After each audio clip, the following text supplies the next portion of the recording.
All right, tell me about your 3 projects. I've got 3 projects I'm going to bring to Computer Club. I'm going to install my IDE to SD card converter here for the PC. That's project number 1, or project the number 1, or project the first. I'm also going to bring my Coco over just to have someone shoot me explaining what I've done to it. Well, you're going to bring your Coco over so we can fire it up and play it. We can. Yeah. We're going to have so much stuff here. Do you know how long I've been waiting to try the Coco? You did. I had it at the last Computer I played Club. Ladybug for like 15 minutes, and you're like, we're shutting it down. It's 8 o'clock. Well, you were late. Yeah, I couldn't help it. That's why. And then, hey, Andy. Hey, Neville. Neville is Edvin. No, Neville is Leaf. Sorry, got my Norwegians mixed up. Leaf Killond. Very good. I knew that. Did you? I think okay. I knew that. What was I thinking? Oh, I've got the third project I'm going to be working on. Is I'm going to be opening up and demonstrating my Amiga 1200 IDE to compact flash to SD mod. It's not really a mod; it's a gimmick.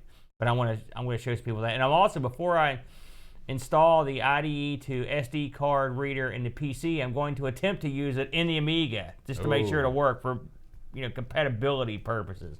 And we'll shoot some of that stuff. Well, we're going to have that. All of that's going to be shot while at the same time split screen Wilcox cam on the arcade going to town on Dew's Castle. I may bring over some stuff that Friday night ahead of the... Oh, yeah. You definitely should. So that's this coming weekend, right? Let me see. It's yes, first Saturday of the month. No. That's August 31st. Oh, you're right. Well, it's killing you, isn't it? I know. You got to wait an extra week. Oh, poor Bode. Bring all your console stuff. We'll do a console club next Saturday. A definition of what a gimmick is. Well, it's funny you should mention that because... it's a wrestling term, isn't it? Well, I mean, it's carny talk is what it is. And I just picked it up because I'm an idiot. But well, you are carny. Remember when Hulk Hogan's son got in trouble for... It had a car wreck and somebody getting killed? You lost me at remember when Hulk Hogan's son... Hulk Hogan's son is named Nick.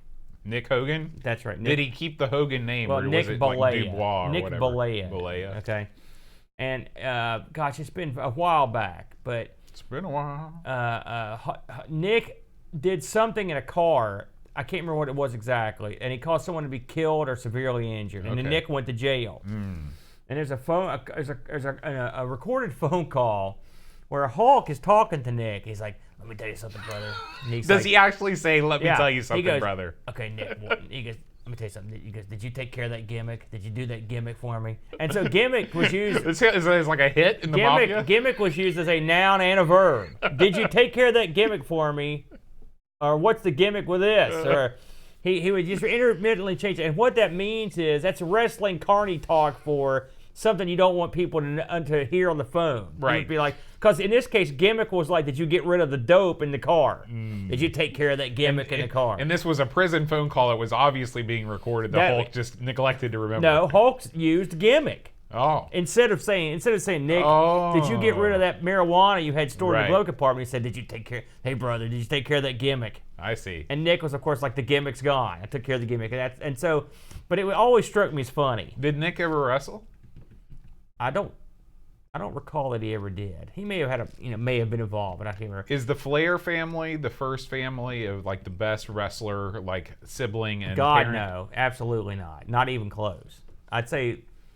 Not to get too deep into wrestling, because I know people don't want to hear about it, but the Funk family, Terry Funk. Dory Senior, Dory Junior, and Terry were the Dory Junior and Terry were both world champions. So I'd say the Funks would be up in the top of the list. There's a big families that were into wrestling, but there have been tons and tons of them. So yeah, the Von Erichs come to mind because Fritz was a big star. And were they actually good workers though? The Funks, they were the best. The Von Erichs.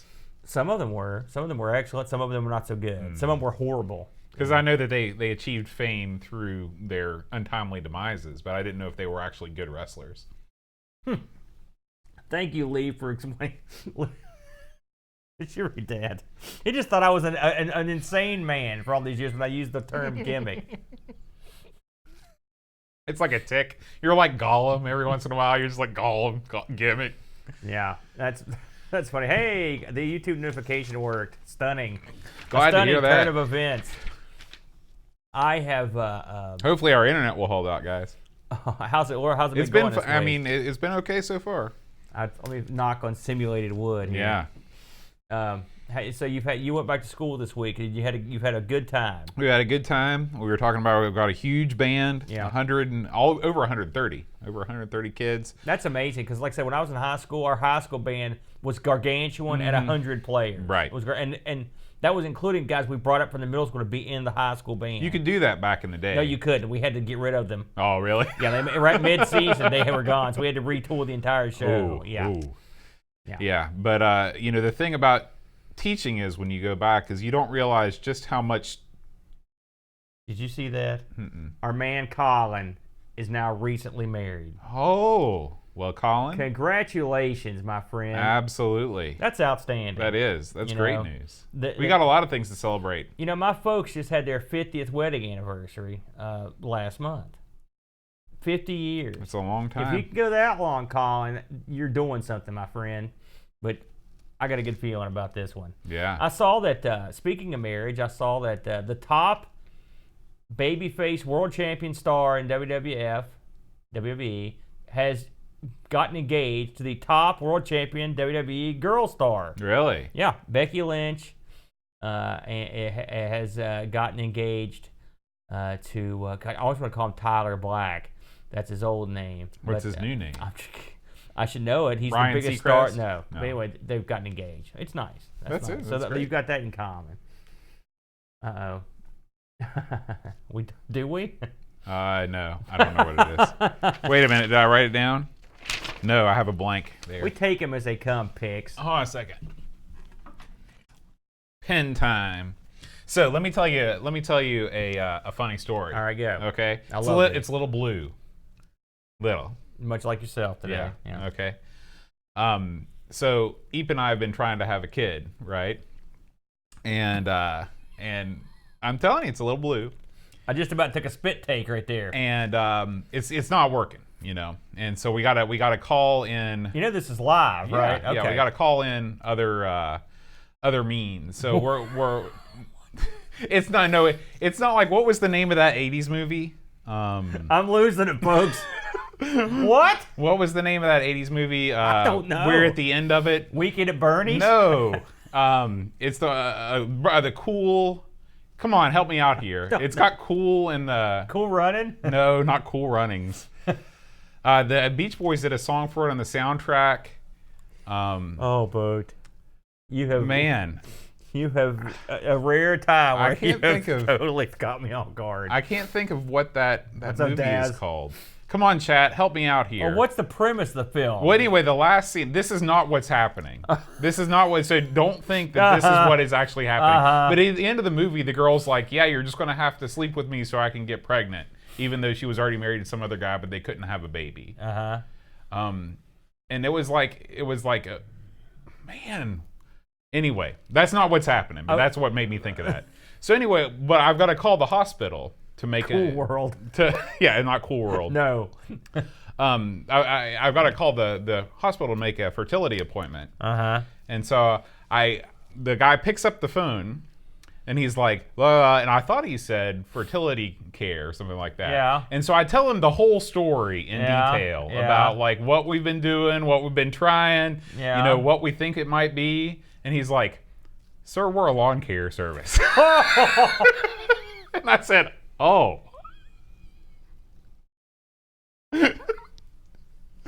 Turns out I was one digit off in the old phone number. Yeah.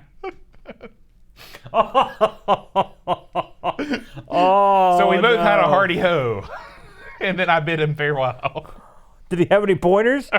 He didn't offer any advice. Oh. He didn't offer any advice. That really happened? Yeah, that really happened. That happened yesterday. But I can see how explaining this now would be less impactful after having done that. Yeah. Pretty much, you get your embarrassment out the window at this point. Exactly. But I mean, God. And it was funny too because ordinarily when I call, I'd just be like, "Yeah, I need to make an appointment."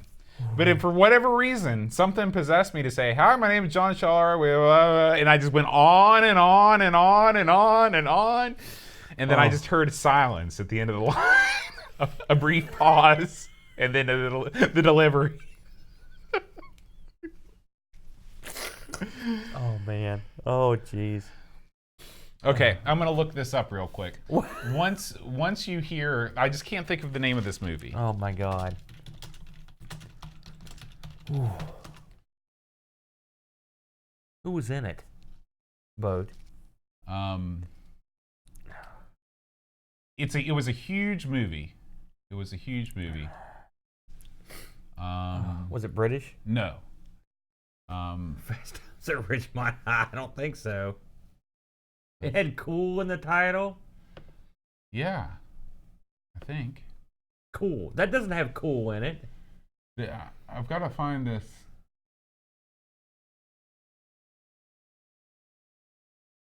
Cocktail? No. The Big Chill. The Big Chill. Oh, that was the movie that Mommy and Daddy's watched in 1983. Okay. Well, it is. Okay. I mean that but anyway, that's the Big Chill. Yeah, the Big Chill. When did you see this? I've never seen the Big Chill. Well, then how do you know about that? Because I was reading the Wikipedia page when I was looking at the Beach Boys song. That was a long way to go to get to that.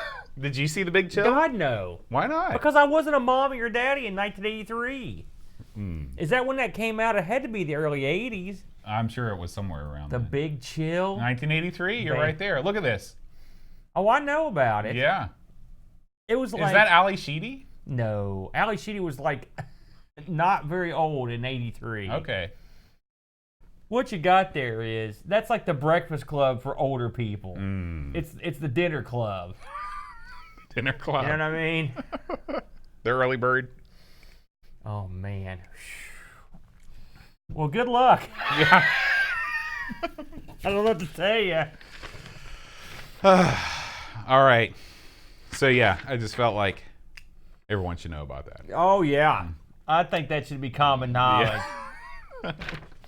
Eve watch this show? No. Okay, that's you're off. You're not for $1 million, which you can. No. Nobody got the Patreon song last week. No. We should. Do Oh, you yeah. have one ready to go? No, because you're like, we need to talk. I'm gonna write one down. It's obscure. Right. Yeah. Give me a couple. But I mean, the one that's in my head. It's the only reason it's in there is because of what we're doing. Okay. All right. Have you seen? What is it? What is it with you and these pens? I don't know. I don't like that pen very much. Have you seen this? Yeah, man. Like a million times. Okay, great. And here's what I want you to sing. There. Is that English? Yeah. Is that? I mean, I know every song on that soundtrack, but I don't. Okay. Okay, write some of the words, and maybe that will help me. Here. How about this? Hey, how about that? Does that help? You know every song because I know this song. I know every word. Yeah, I just have to. You can't, do I need to come up with a backup because you don't have the You can jack? give me another thing from that. Oh yeah, here we. You need to call the lawn care guy for some memory pills. That's what I'm gonna do. But that's totally irrelevant for the cool. It doesn't. See, my idea fit in like a glove. But you can't make it easy like that. Oh, you don't even know the easy. song. You just are saying that because you don't know the lyrics of that song, and you forgot it existed. True. Don't feel bad because most people try to forget that one. Yeah, maybe I skipped that one, but I used to listen to I'm that soundtrack taking your quite paper. often. Give me your paper back. You don't even get it. Okay. Oh, good. At least I helped. Oh yeah. I feel like Next a real week helper. we're playing Pang, by the way. Oh, okay. At least I've played that one before. Thank you, Pixels. I've got a Pang for some Pang. Oh, that's not a thing. Pang's out for the PS4.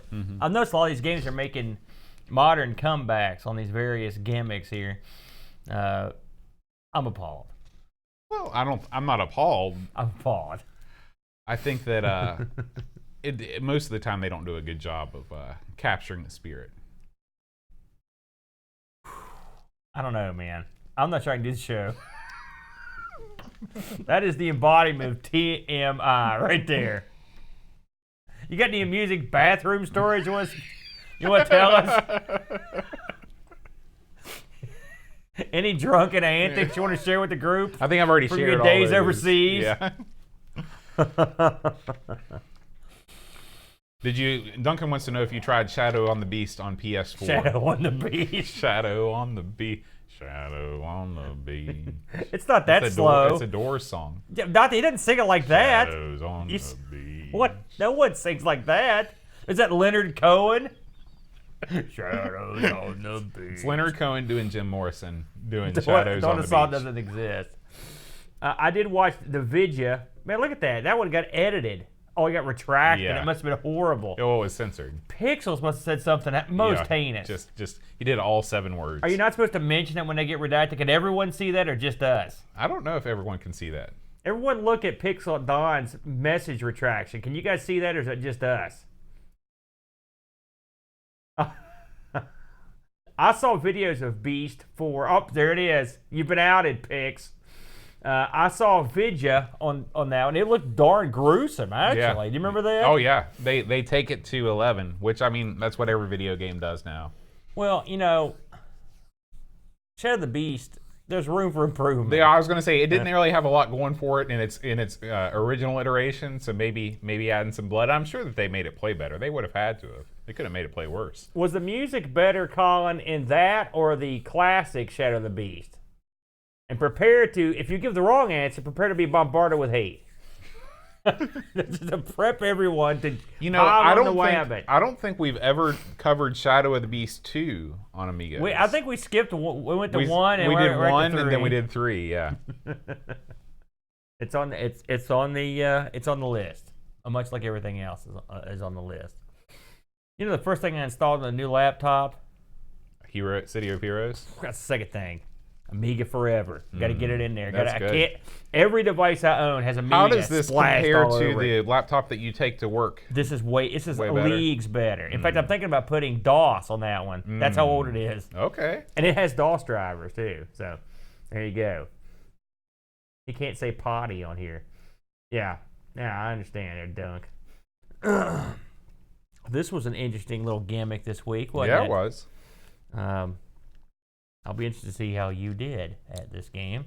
You didn't stream this, did you? This week? I totally did. Did you? Yeah. I thought I remember seeing it, but I don't remember anything happening. Did you? I played a ton of it. I almost finished it. You didn't do anything, did you? Is this where your stream flopped out, or you just sucked? What was it? No, I think. Are you going to go over the videos this week, or are we just going to skip Okay, those? here's what you need to do. You need to be in charge of kicking that segment off. We're going to do it at the end. I'm a believer in doing it at the end. So now, last week you said we're going to do it at the end, and we just didn't do. We just skipped a bunch of stuff. Yeah. So before, like when we're done talking about the game and it's winding down, you're going to kick it into the. You're going to say, "Kick it." What's been going on our YouTube channel? That's and what. then I'll bring it up. We are pros. We are. That's why we do everything in our meetings before the show, not on our live. You could have the robot make little, like YouTube. You could say that. Man, that would be great. Or like people love the that. news. Hey, chat people, do you guys like the news at the end of the show? It's not at the end of the show. I mean, it is at the end of the show. Well, isn't the it? news is at the beginning of the show. The site. This the is site the updates. YouTube. Do you prefer those at the end of the show? Eric Nelson's here. Hey, Eric Nelson, I'm glad you're here, buddy. I'm glad you're here too, Eric. I got a bone to pick with you and your partner Cody. I have no problem on with your you blaspheming of Donkey Kong. They played Donkey Kong on the Coleco and compared that with the Game Boy version. The Game Boy version's way better. That's apples and oranges. It's got extra levels. Well, no kidding. The Game Boy came out many years later, and it came out like 5 years later. Listen, an unfair comparison. Unfair. It also has Super Game Boy support. It was one of the early titles. But here's that the thing. Here's different my problem. palettes. I like the Game Boy version of Donkey Kong. Don't get me wrong, but there's no comparison between the two. They're two different games. Donkey Kong, and here's my problem with the Donkey Kong. I love the arcade Donkey Kong. It's the best. It's your favorite game. It's the best. Okay, and the Game Boy version is good too. But I want more levels of the original, which is what I got in Donkey Kong 2, the fan-made one. Right. They're too hard, but they didn't make them. But there's also that in the Game Boy. Well, no, in the Kong. Game Boy version, Mario does handstands. Mario has different types of weapons. Mario does this other jive that I don't want. I don't want any of that. He does handstands. He could throw hammers. They do a bunch of crazy stuff that you can't do. I didn't realize that. That's no good. So you just want extra levels. I want with the a continuation of the same mechanics. That's right. That's exactly right. When you take the new Donkey Kong, okay, that's not new, but the Game Boy version, right?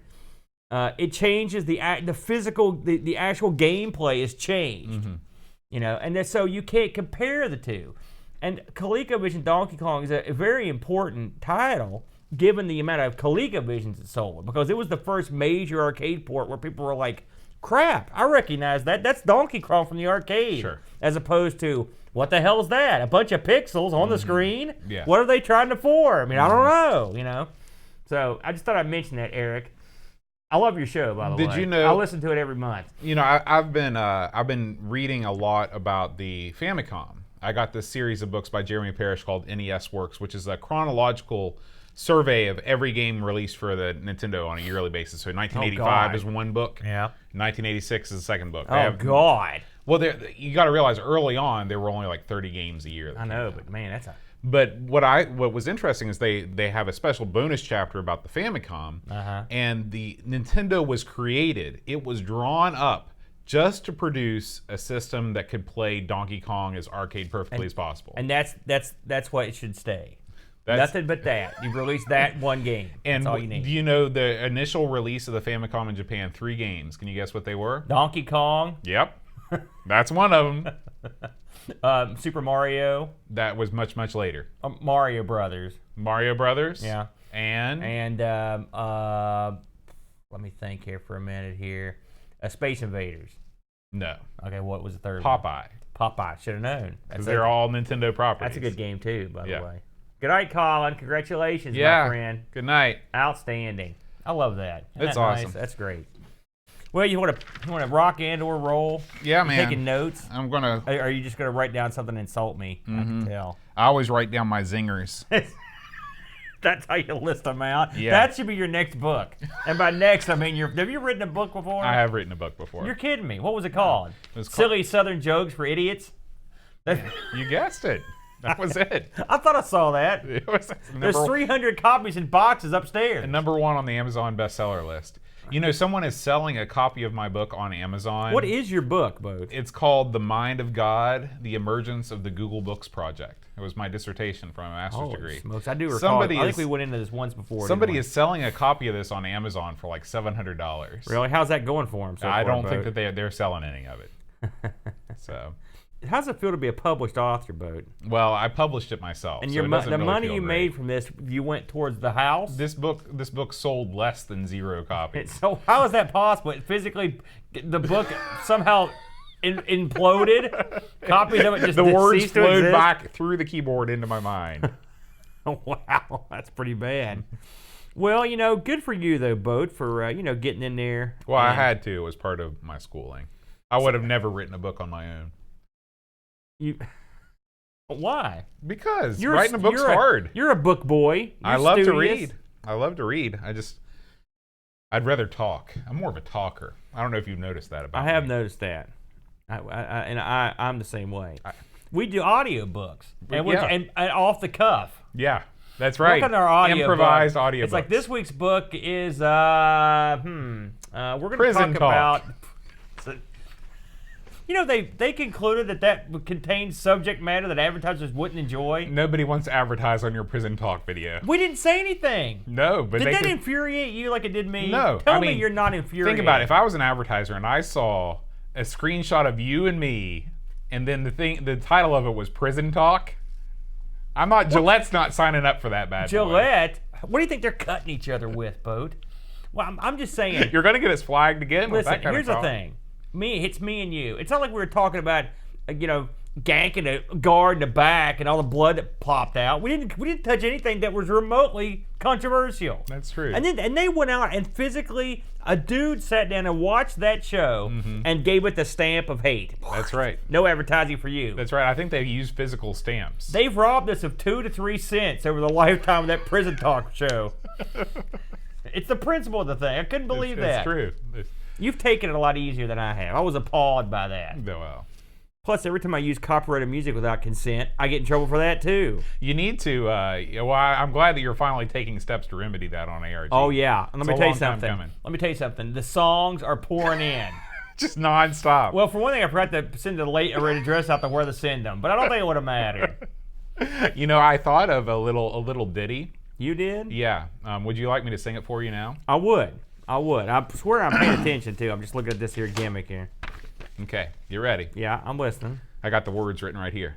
You thought I was kidding. You wrote the words to a thing? Okay, I gotta hear that. Spin the wheel, make the deal, head out for the arcade for RG presents.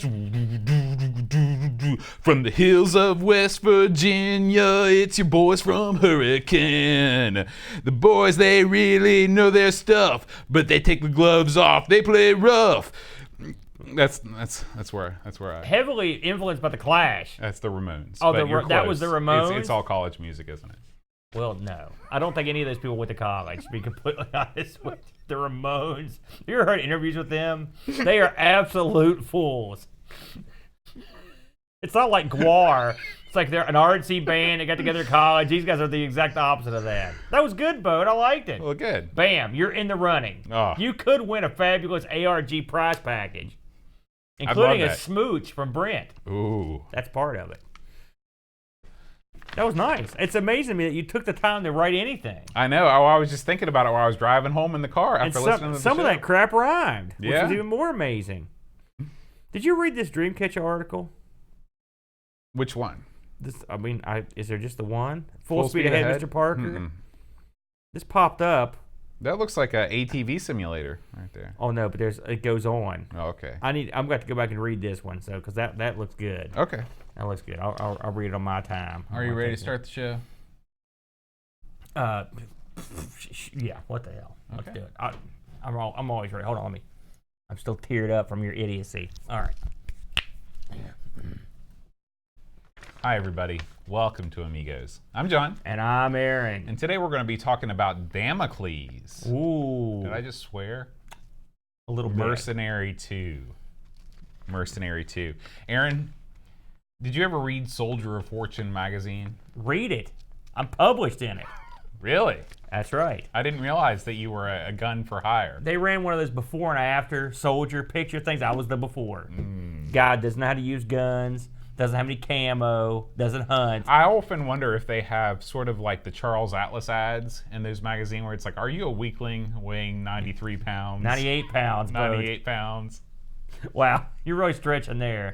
But, did you ever actually look through a Soldier of Fortune? I've never seen one. You've never seen one? No. In West Virginia? I know. Isn't They it give incredible? those things out at the post office. Like, here you go. I've looked through them. And ninja books. I used to read the crap out of those, too. You ever read those ninja books? Martial art, Asian world of martial arts. What's often featured in a ninja book? Tabby boots.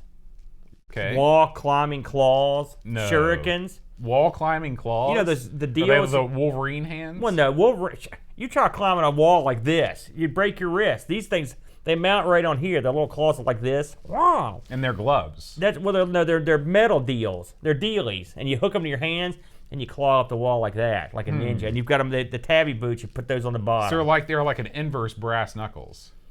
Brass knuckles don't have any points on them, Boat. Well, you sharpen them up, they do. No, they don't. That's impossible. You can't have brass. That's a whole different thing you're talking about there. You're talking like a Sapo glove. Well, I was thinking about dealies. You've never done anything really dangerous and tough outside of sword play, have you? When it comes to you ever worn a coal miner's glove and cracked a sucker down at the beer joint? A coal miner's glove? Is that like a coal miner's daughter? No, it's a glove. You can get in a fight over the daughter. No doubt Is this the like coal a miner's lounge when you get in a tussle? Right. You got the coal miner's glove in one hand and the Sapo glove. Is in it the like a steel-toed boot in glove form? It is. Okay. That's exactly what it is. You ever used a blackjack or slapjack on a sucker? You know what that is? Is that like a billy club? No, a billy club's a stick. This is more like a balloon. Okay. Now the balloon's made of leather, and instead of being full of air, like picture one that's like sort of a limp balloon. You know what I'm saying? Instead of you know what I'm talking about, Boat.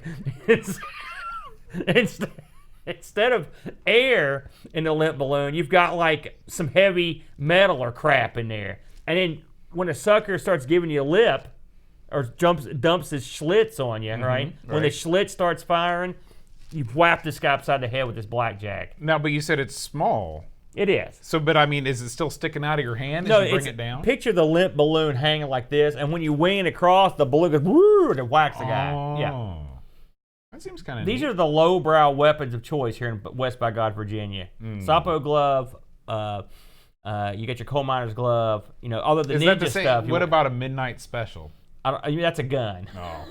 So, yeah, that's also on tap, but we don't use those if we can help it. You never been in a big mass bar fight, I'm guessing, have you? Not as often as I wish. You ever whacked a drunk idiot with a chair or a pool cue? I've never whacked a drunk idiot. Well, you should try it. We could go to Coal Miners Lounge. They're still open. It's 5 minutes away. Midget wrestling is coming back. It was already here. Oh, is it already come and gone? And we missed it, I'm afraid. Yeah, that would be That's a awesome. shame. But, no, Soldier of Fortune, you could hire guys to go out and I guess you could hire guys for. You get you some mercs. Yeah. Which I think is another game on the Amiga. It might be, but it's an arcade game. But you get you some hired guns, and then you invade a third world country, right? Or they at least help those guys to augment your localized army. Sure, you're just like you. I bet the A team stuff like that. You could probably hire those guys out of the back of one of those magazines if you're lucky, and if they can find you. Yeah, that's right. If you're lucky, and I don't know what they charge, but considering they bring in all that ammo, they have plane rides and boat rides. They got that sweet How do these van. suckers afford the A team? I always wondered that. Well, you're an orphanage. We're going to bring in these. I mean, if you think about it, we're bringing in hired thugs to beat up these other hired thugs. Right. B.A. Baracus ain't working for cheap. That's true. You ever seen that guy? He goes through chicken and meat. He's a big bodybuilder. Those guys eat nothing but protein. Yeah. You get Not fired to mention up. his collection of gold chains. He makes it all up though because he wears that rope belt. I've always wondered how a man that can wear 24 karat gold chains has to settle for a rope around his waist. Is that what he's wearing? He's wearing a rope belt. I never looked at his waist. To be honest I look with at it all the time. Did you used to It's watch the very A-Team back in the day? Yeah, I loved it. I was a little scared by it. I didn't. You were scared of the A-Team? I didn't watch the violent Which parts. character scared you the most? B.A. He was a scary guy. Murdoch with that cigar. I didn't like the way he talked. Murdoch was my favorite guy. Really? Yeah, because he's howling mad. He drove the plane. He was crazy. Yeah. He used to drive B.A. nuts. He was good on Star Trek, too.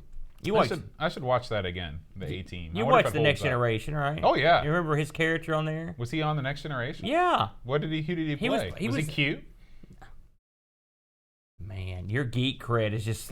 Your bar cred's in the toilet, and now your geek cred's in the toilet, and your lawn care cred's in the absolute toilet. Move on. Okay. Well, Aaron, this week it's been a busy world in the Amiga community. There's tons of stuff going on. Barkley. Thank you, Pix. I do want to give a quick shout out this weekend, where we covered it a couple weeks ago. The NAUG group is meeting. Did you see their banner thing? I saw Figgy made this incredible looking banner. I know that there are several of our Norse buddies are driving in from parts unknown all over the country. They're all converging upon this town, which is totally. I can't say it. It's like there's lots. You have to spit everywhere and roll stuff. Before you move on, I want to show you that everyone in our chat room's got a lot of geek cred because we had 3 people scream out Barkley. Oh, broccoli. Barkley, not broccoli. It's Barkley. Like woof a dog, Barkley. Oh, carry on. Broccoli. You've never seen Next Generation in your life, have you? Okay, enough said. Keep on trucking. Chat, back me up on the broccoli thing. There's a story behind it. You must have never read any of the books. No, I guess not. Okay, so let's talk about Amiga news. What about Coming the robot? up first, see? Bam! Thank you. You're an idiot. Carry on. So, start here is what I've written in my notes. So let's start right here. This is Phase 101. All you've got is Facebook.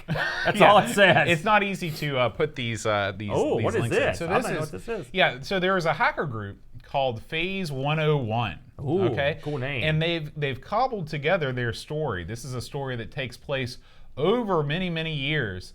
And these guys, I can't remember, they're from Malta, actually. I remember that. Is it just me or does Malta sound like an exotic locale? Because you hear about Malta, the Isle of Malta, and it's, I believe, as I recall, in World War II, it was a tumultuous area that was seized by the Germans briefly. Sure. And various movies take place there, and they've got castles and stuff on Malta, I think. Yeah. So pretty cool. Yeah. So these guys, right after World War II, and they freed the island, they started a hacker group, and they cracked a bunch of games.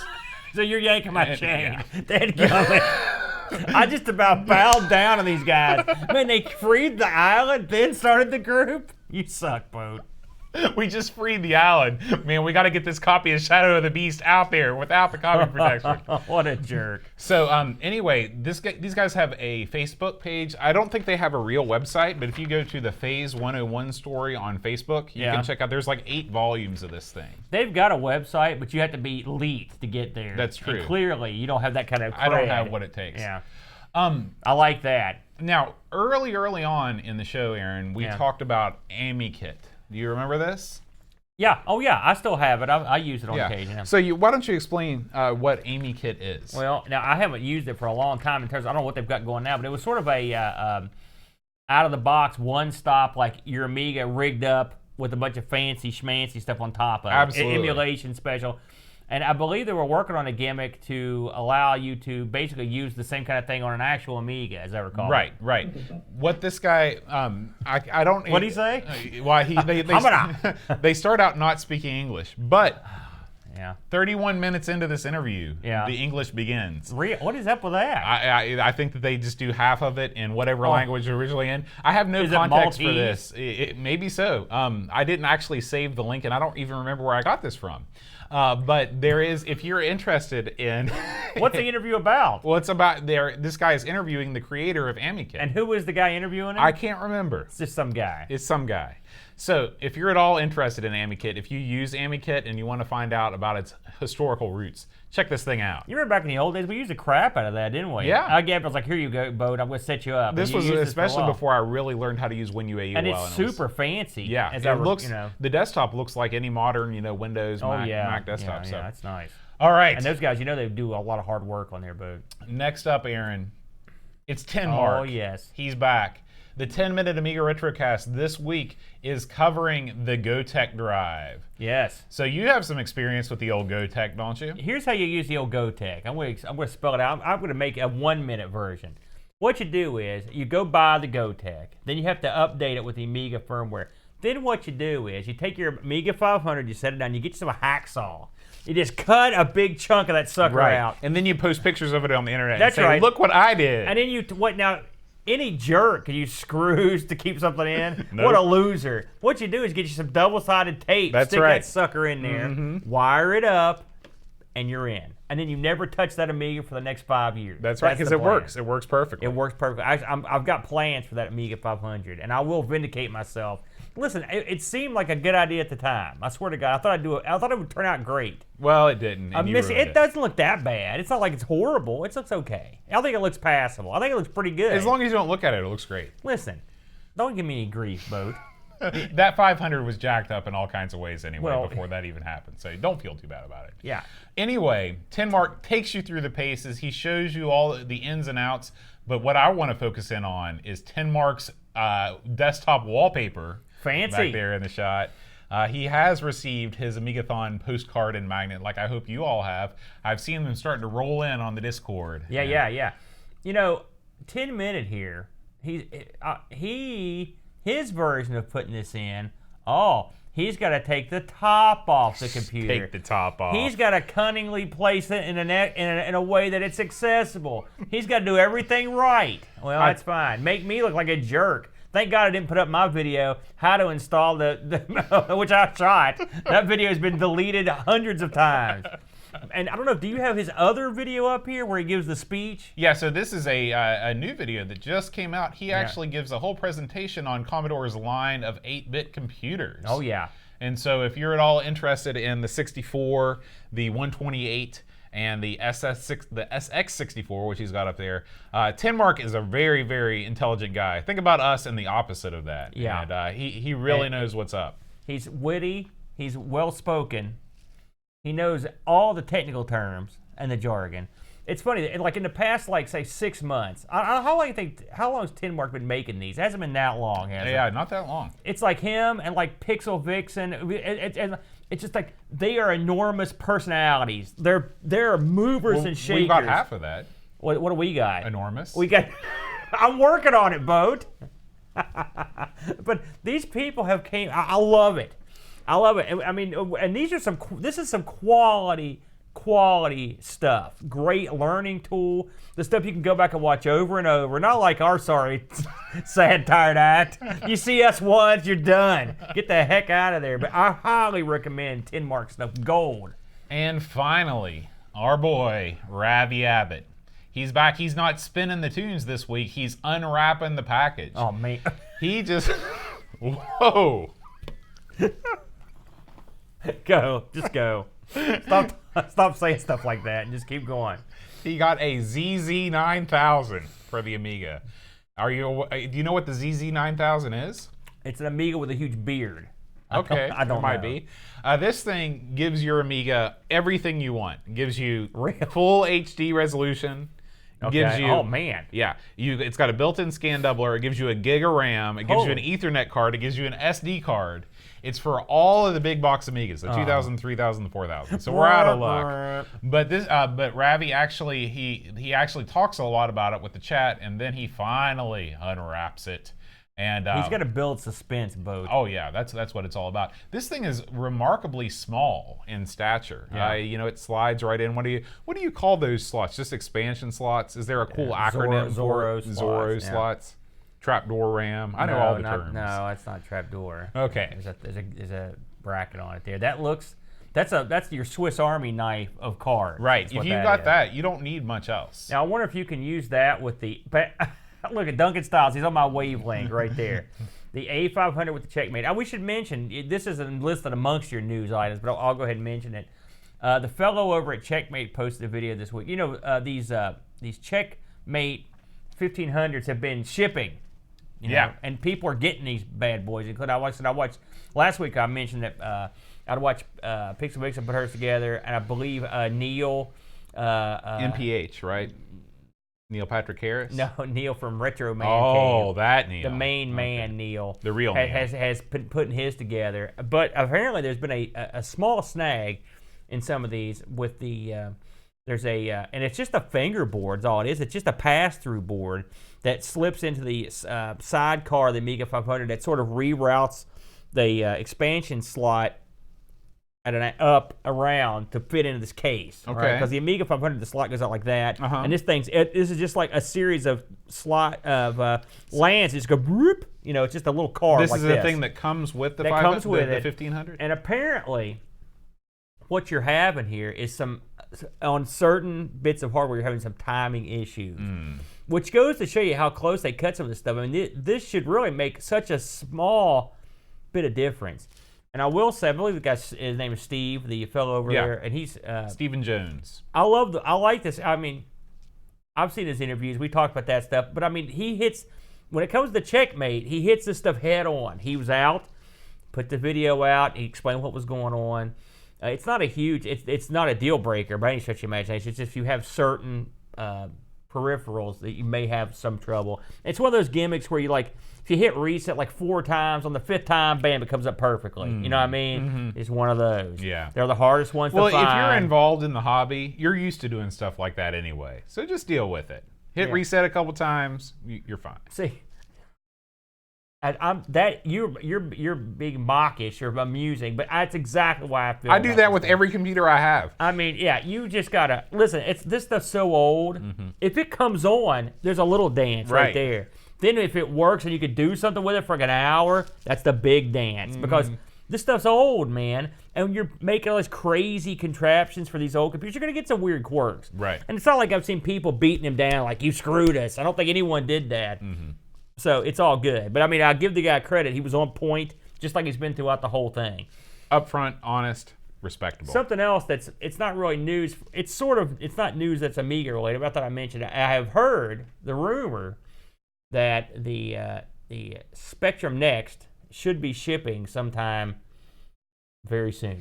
It's amazing. Have you heard that? You know, with our sister show, our Sinclair, how many comments we get that just say how hyped people are for this thing. This has got to be the most looked forward to retro computing item in forever. You know what irritates me about the Spectrum Next? I'm going to tell you. And here's what this really bugs me. All right, I'm going to come clean.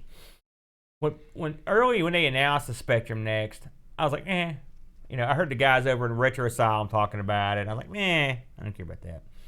So then we start this show, right? R. Sinclair, right? And then we're playing this thing, and every week I'm a little more attached to the Specky.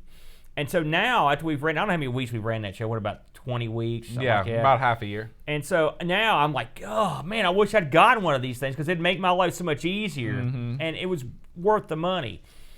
And I've heard a million people say, boy, if they have another run, and of course they haven't finished the first run.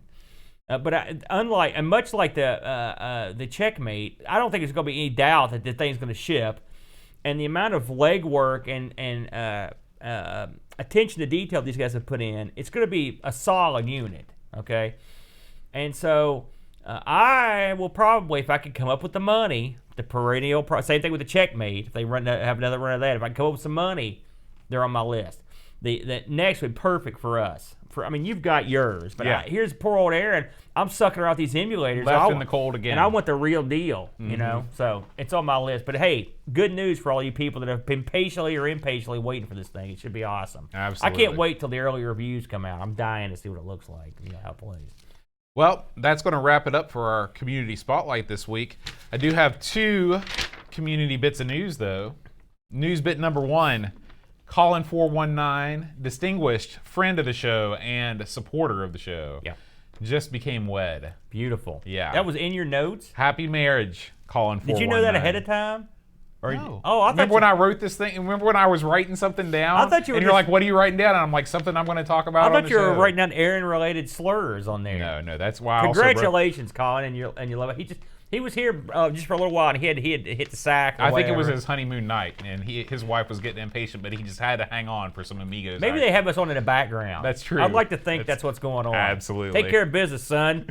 And also, happy birthday, happy birthday to the one and only Chris Folds.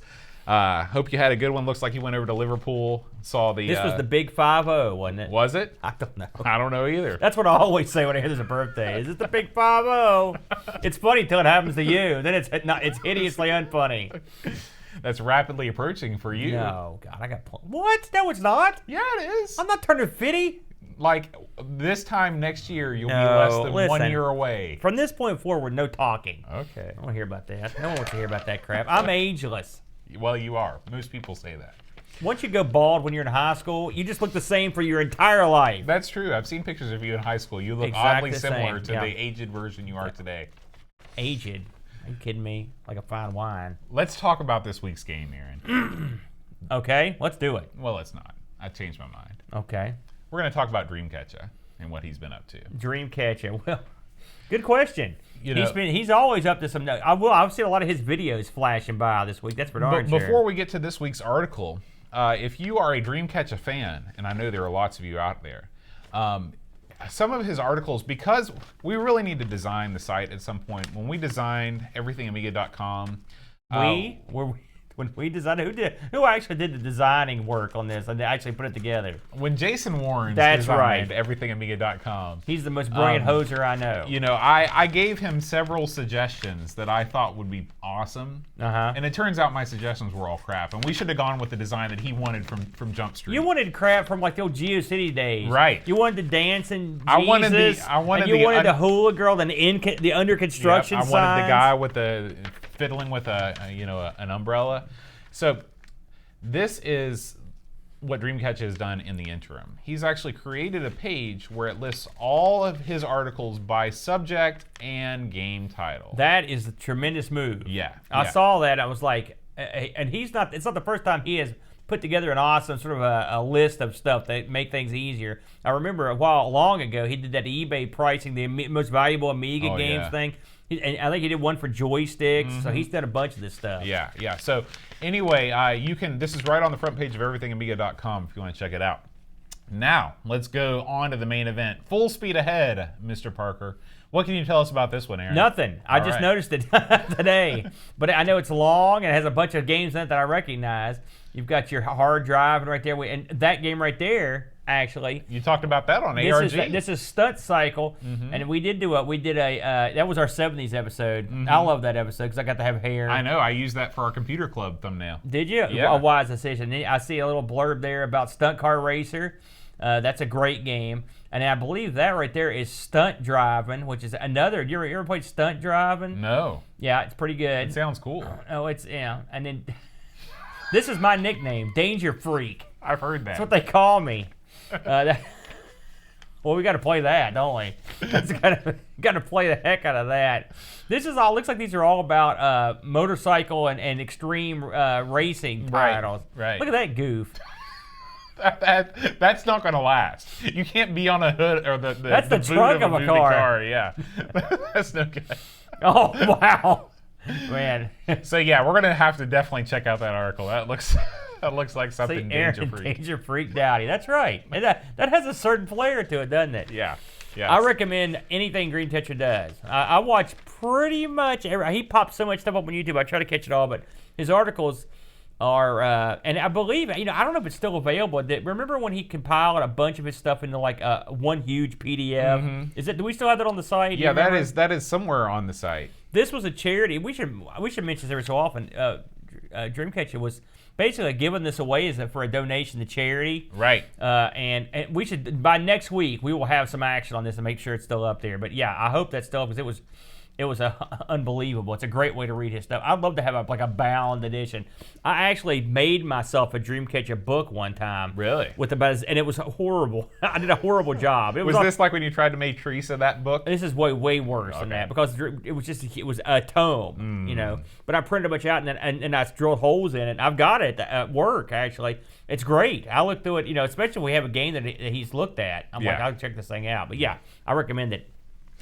All right, Aaron. Now it's time to talk about Damocles, Sword of Mercenary. Are you gonna sing it? 2. 1, 2, 3, 4. Good lovin'. No. Give me that. The sword of Damocles is hanging over my head. No. Rocky Horror. Yeah, Nothing. I must have just always skipped that song on the soundtrack. This guy's not a true Rocky Horror fan. Well, folks. I will be the first to admit that. I've been there many times. So, Damocles, Mercenaries 2. Now, we should mention, Boat.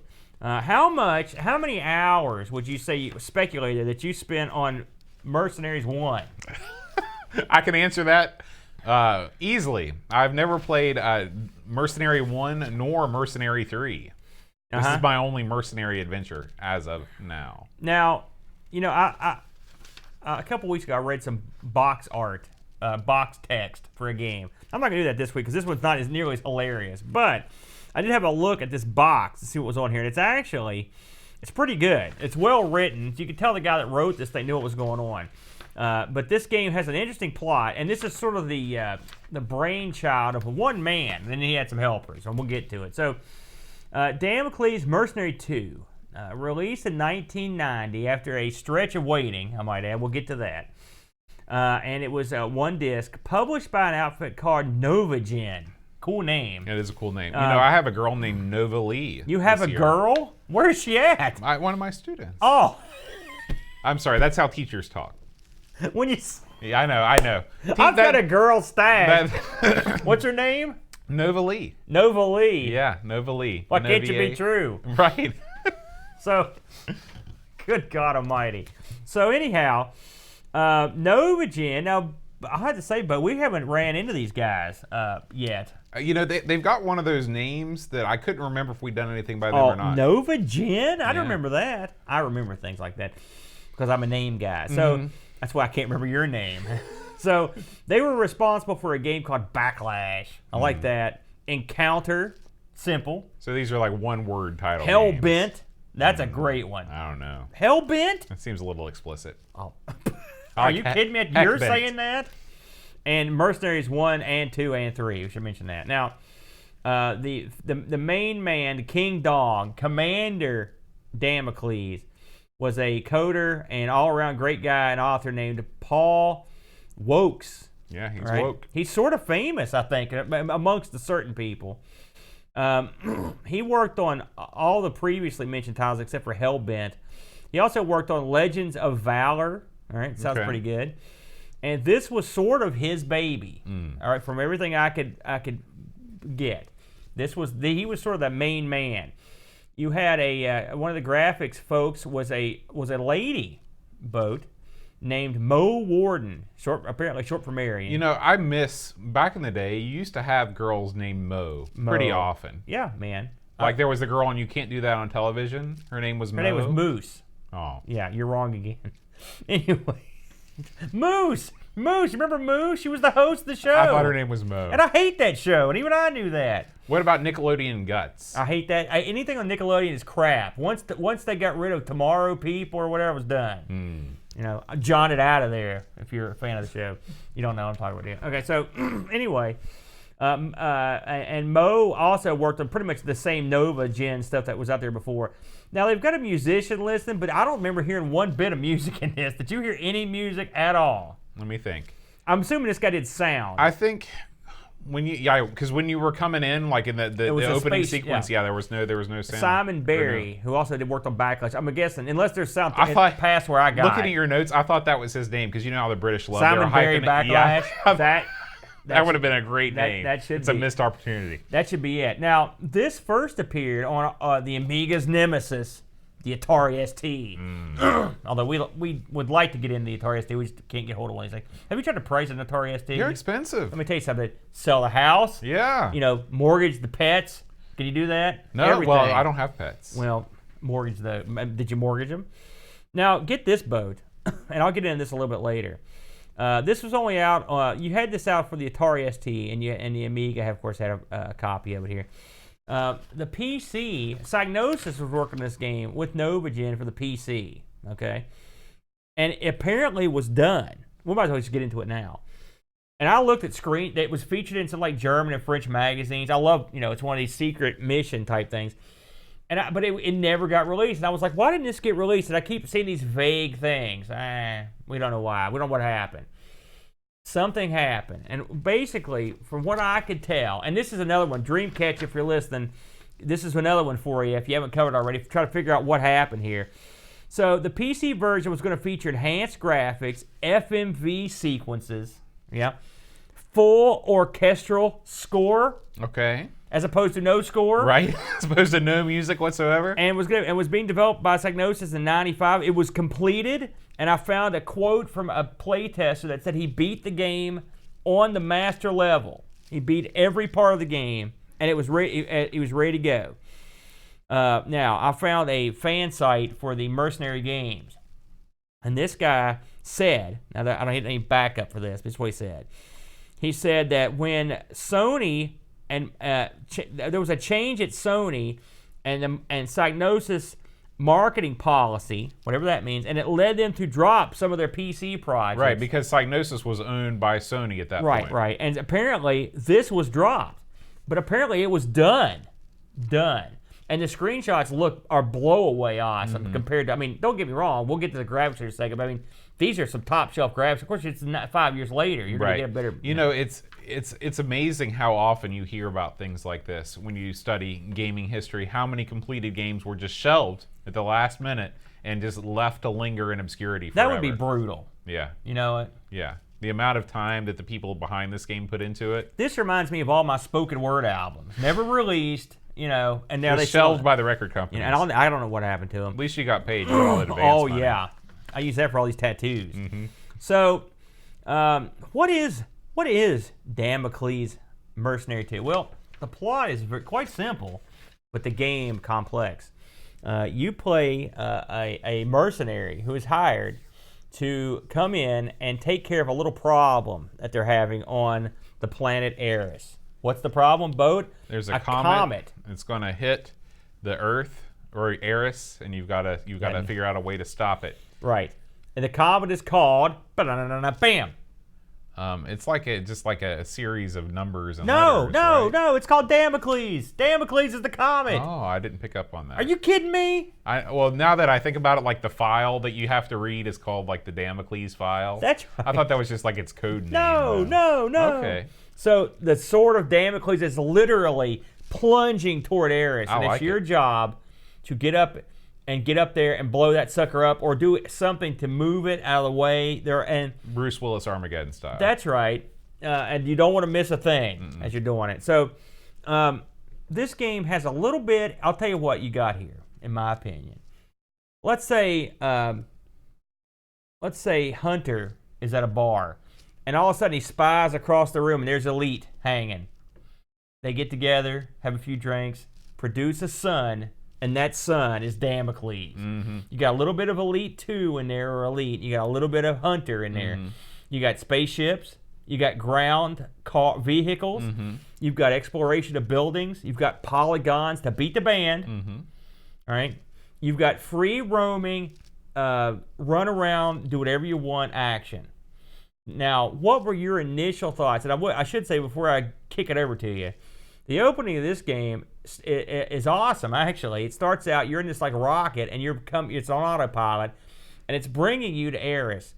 And as you ride it, it zooms through space, and you're zooming from deep space, and you come into the system, and you see all the planets in the system, and it zooms on in, and then you see the sun and stuff over the sky, and then you see clouds, and you come into the planet, and the thing lands, and as you come in, you can see the roads and it flies over Eris, so you can see different points on the planet, and then it lands, and then the door opens, you can get out, and you start your thing. Now, what were your initial thoughts? I was very impressed. At first, I was confused because I thought I was in control. And so I missed the first time through this. I missed the opening cinematic completely because it started, and I was trying to jump in there because Starglider. That's how the game starts. Yeah. Is that it just starts you in space and you got to go. So I went to check my controls and look at the docs, and by the time I finished, the sequence was already over, so I had to rewatch it. But the thing that impressed me the most about this game is the speed. Remember last week when we were talking about our favorite and least favorite genres? Yeah. I said my least favorite genre are things from the first person's perspective, like Dungeon Master and stuff like that. Yep. Well, I'd like to revise that. I don't mind those type of games at all if they move with the kind of fluidity that this game does. I've reached a point in my life where I have no patience for advancing frame by frame in first-person mode. Yeah. But this was a joy. This was a joy. It was as smooth as a velvet child, as I say. It was very beautiful, and especially for what you were pushing out here. This is some heavy-duty polygon action. I agree with you on that. Now, once you sat down, what was the first thing you did? Because I'm assuming you started just like I did. Did you read the docs? Yeah, I read the docs. See, there you go. So, what did you do? I got in the car, I took off for the state building. Or no, I went into the airport building. Well, the game tells you what to do. Well, you don't even have to wait. You don't even have to read the docs. It does.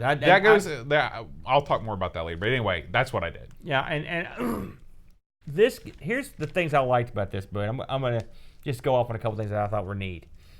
When you land your rocket, you instantly can get out, and then you're on the tarmac, I guess, right? And there's a building. There's only one building. There's only one building. And there's a door, and the doors are like Star Trek style type doors.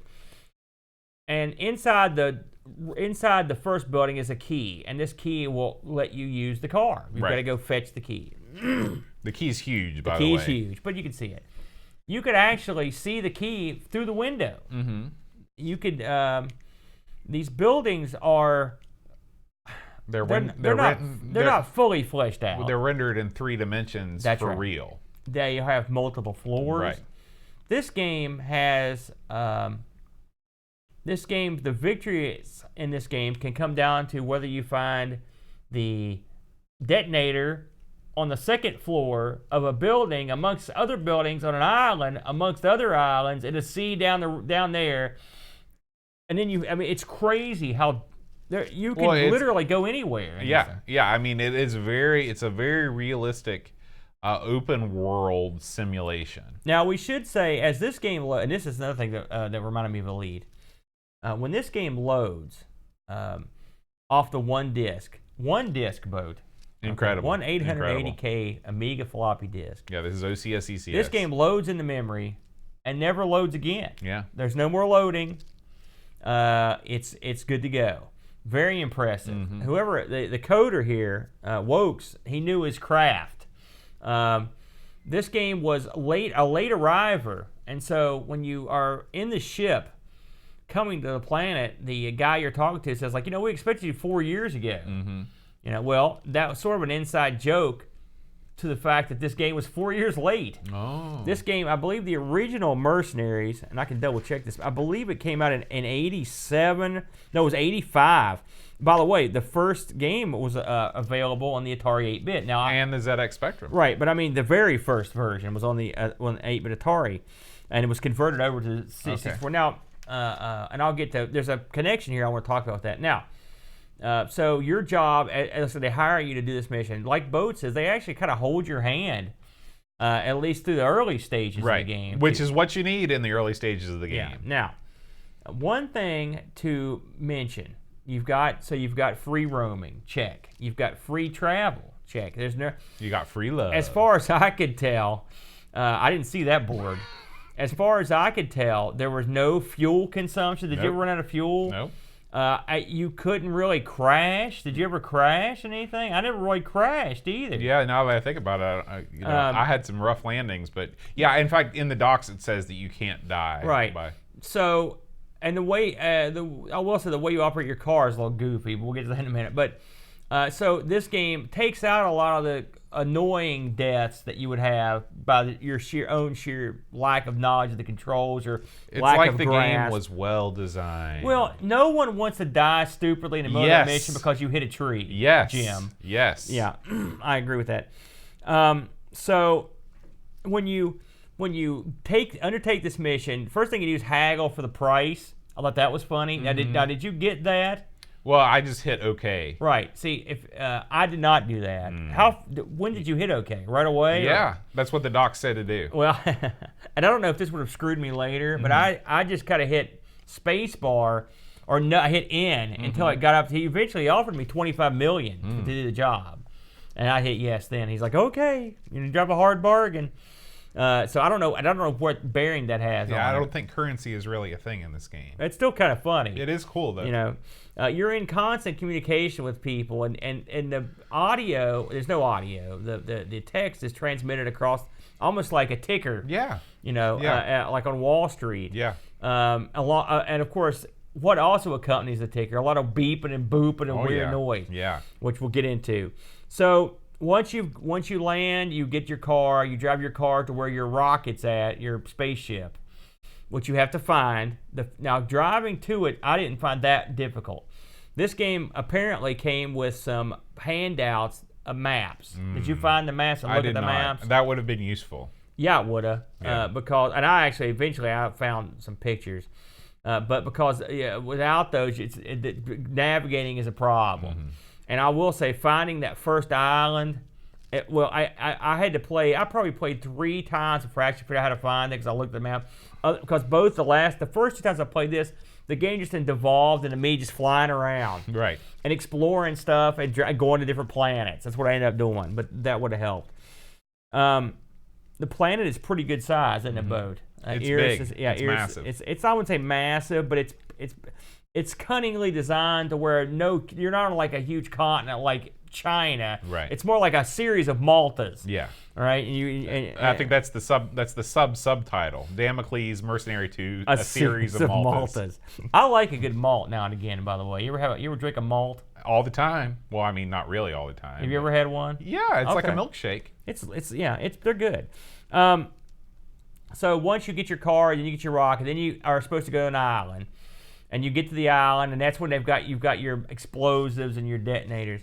Now, I did not beat this game, although it's quite beatable. Oh yeah, I heard it's no easy feat, but you can do it. And I've also read that there are 5 different methods of defeating this comet. See, that's awesome. I love that. Yeah, and I guess the most easy one is just to blow it up. You know, now your guy also comes armed with a gun. Did you ever shoot anybody for anything? Well, the only time I ever triggered the gun was when I was in my limo. I fired the gun off a couple times in there, but I never tried firing walking around. So, from a gameplay perspective, I mean, or a fun factor, what did you think about what you were offered here? I had a lot of fun with this game, and I'll tell you why. It's a little thing called the English language. You didn't have to rely on a series of obscure symbols to understand what to do. This was not a game like Settlers where you just have to like constantly refer to the docs. This game tells you what you need to do to get the job done. It comes across on the ticker. It says, you need to go over here and talk to this guy. I went over there. I talked to the guy. I felt like I accomplished something. Yeah, I agree with that. I love even though this game, obviously, it's flat polygons. There's no detail in the world at all. But it's a lot of bright colors. It's very similar to Elite 2 in that way. Yeah. That's a big hanging point with you. You mentioned a lot of the bright colors. I like the spectrum. Do you stare at a rainbow and just tears roll down your face, your tongue's hanging only out? Only if it's a double rainbow. Oh, that's when you really get excited. Yeah. I love the fact, as we're watching right now, you can watch the sun rise and set in real time as you drive along the road. I just spent some time cruising down the road watching the moon go down. Yeah. I started playing some funky tunes in my head while I was doing that. Now, the problem with doing it that way is this. You have a time limit in this game. Right. I did. The comet destroyed Eris multiple times when I was playing this. I like the concept of this game.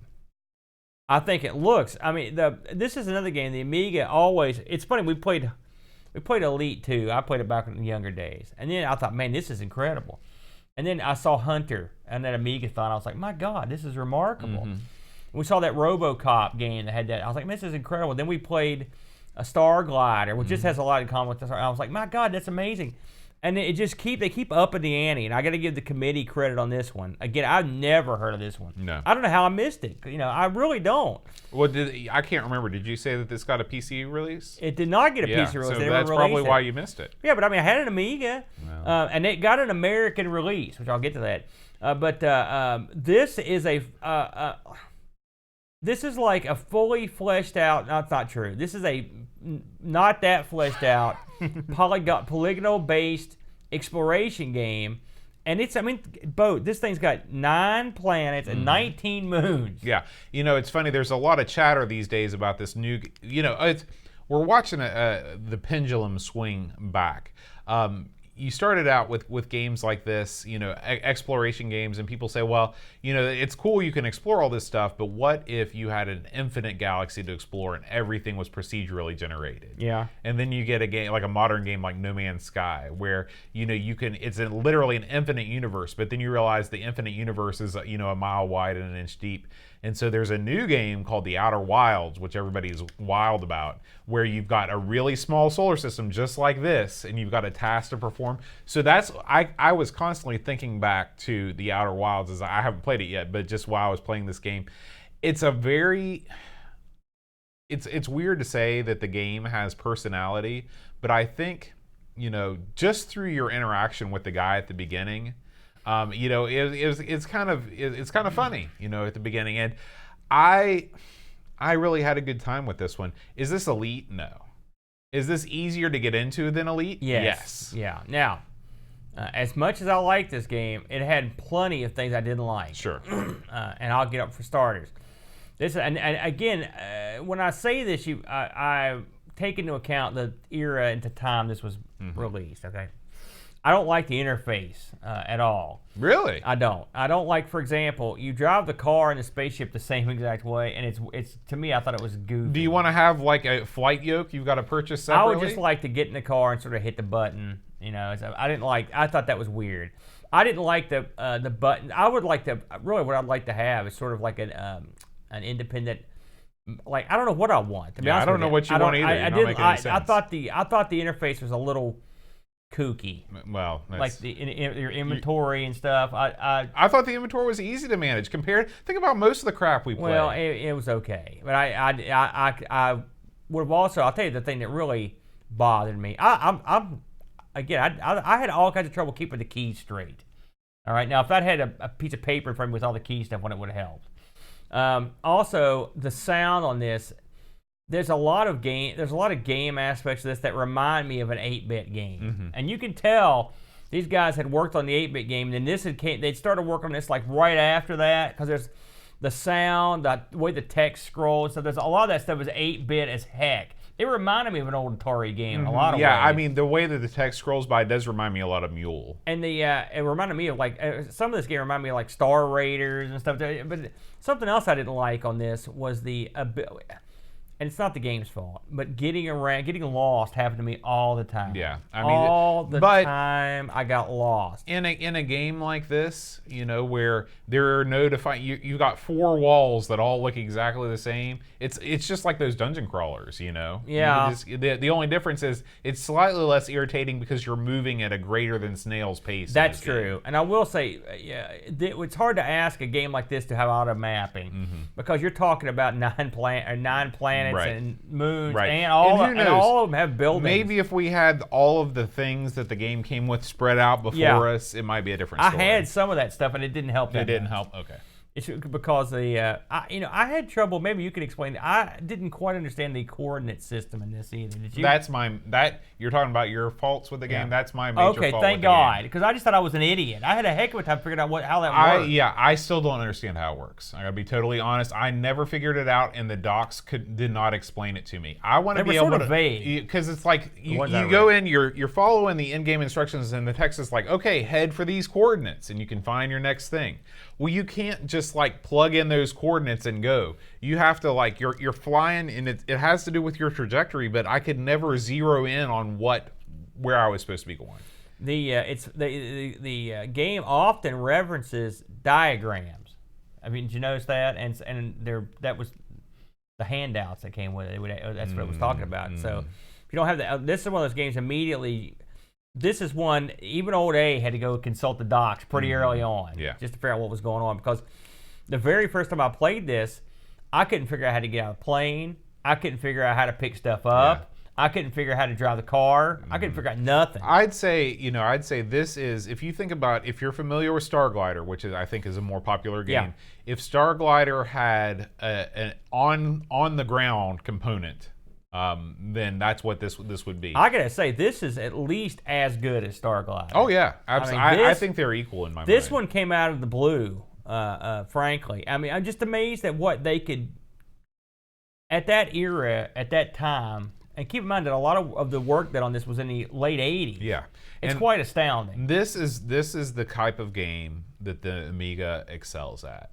These type of, genre pushing, experiential type things. But not graphically, it doesn't excel at it. I mean, absolutely. Think about what other games were you playing in 1990 that looked like this, that moved like this? I don't know. None games is the correct answer. Well, maybe you're right. I will say the 95 PC version, the pictures I saw, they looked like this with the polygon skin. Well, by 95 the world had moved on. Right, but I'm just saying. 1990, there's nothing. I can't think of anything that looked like this that moved with this amount of speed. If you told me that, say, hey kid, you could play this game where you could explore 9 planets, a bunch of moons, and each one of those have landing bays that you can get out of your plane and go walk on in various buildings, it's astounding. Now, another problem I had with the game, it's not the game's fault, but I'm going to mention it, is the worlds feel absolutely desolate. I mean, there are large expanses of nothing, surrounded by a field of nothing and a forest of absolutely nothing. Right. A forest would imply a great amount of trees, which are not present. I never saw a single soul in my travels. Yeah. I did see lots of boxes, and I saw benches, and I remember the first thing I did was go in and pick up an air conditioner. I thought that was funny. You can pick up everything in this game. You just hit down on the cursor. You picked up a sofa. But I mean, it's amazing. And if you remember when we played Hunter, it had buildings you could go into, and they were the simplest possible structures. This has multi-floored, elevated buildings with different rooms and setups. It's very impressive, isn't it? Absolutely. And remember, this is OCS ECS. This is 1985 hardware. Yeah. This game did come out with a couple. They came out with a couple mission discs. Did you know that? Expansions. I heard that. And they added extra missions, and also they gave you some saved games. It's sort of what Elite did. And Elite, they give you saved games from crazy places, let you go off. And then there was a third game. This was it was called Mercenaries 3, the Dion Crisis. Was it about Dionne Warwick? It was. And the Friendship Network. You don't think I remember that, did you? Now, I don't know what it's about. It was also released on the ST and the Amiga, and it was, it picked up where this was left off, so it's kind of neat. There was a sequel pitched, and you'll like this, in a a magazine called Zap, Italian gaming magazine, and they, in an April Fool's issue, billed the Mercenaries for the 11th Planet, which was going to be a game that was all crap. That was not a real thing. I hate April Fools. I just know wish you all do. That stuff I know would go away. you don't like silly. You won't stand for it. I will you? won't. There was a PC port of this game. This game is, like I said, there's a following of this game. It really is. I was on some of the websites and stuff. There, you know, I don't know how big it is now, but it was big well into the 2000s. You know, there are two. I saw two different types of PC sort of versions of this. You got anything to add before I get into the reviews on this? No, let's talk about the reviews. So the people at Lemon gave this a 7.46. I think it's a little low, frankly. Yeah, and that's very not like surprised Lemon. by that. Yeah. Amiga Computing gave it a 73. I'm not sure some people got this game, Bo. Amiga Force gave it a 88. Amiga Format gave it a 92. I'm very surprised. Yeah. CU Amiga gave it a 94. Info gave it a 4 out of 5. And Your Amiga, and one of my favorite things, in January of 90, they gave it a 90%. In August, they reverted down to a 79. I don't know what happened. Cow. And I should mention before we move on that this game was actually highly praised on some of the other ports. The Spectrum version of this was voted number 15 in the Euro Sinclair Reader's Top 100 Games of all time. I'm going to have to check out the Spectrum version. All right. Can you imagine? I can't even imagine what that's like. Yeah. And the Amiga version of this game was ranked 21st best game of all time by Amiga Power. And it was also... But didn't Amiga Power also give it like a 62% when they reviewed it? I don't have it. It's funny. I don't have it a review for them, so they're off the hook. And it was also very well regarded on the ST. So it's a well-regarded, popular game. And the fellow that made it here, I want to go back to him real quick. Paul Wokes, who just passed away a couple years ago, is a very private man, but he was, from what I read, he was a very talented programmer and an excellent writer. So, and people liked him, but I couldn't find hardly anything about him. I never saw a picture of him, and I couldn't find any interviews with him. So.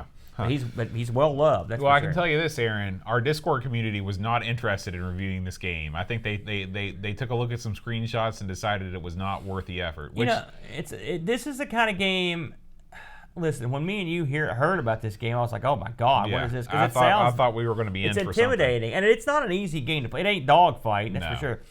But if you're a kind of person, listen, everyone that listens to this show for any time knows I like my stuff light. Mm-hmm.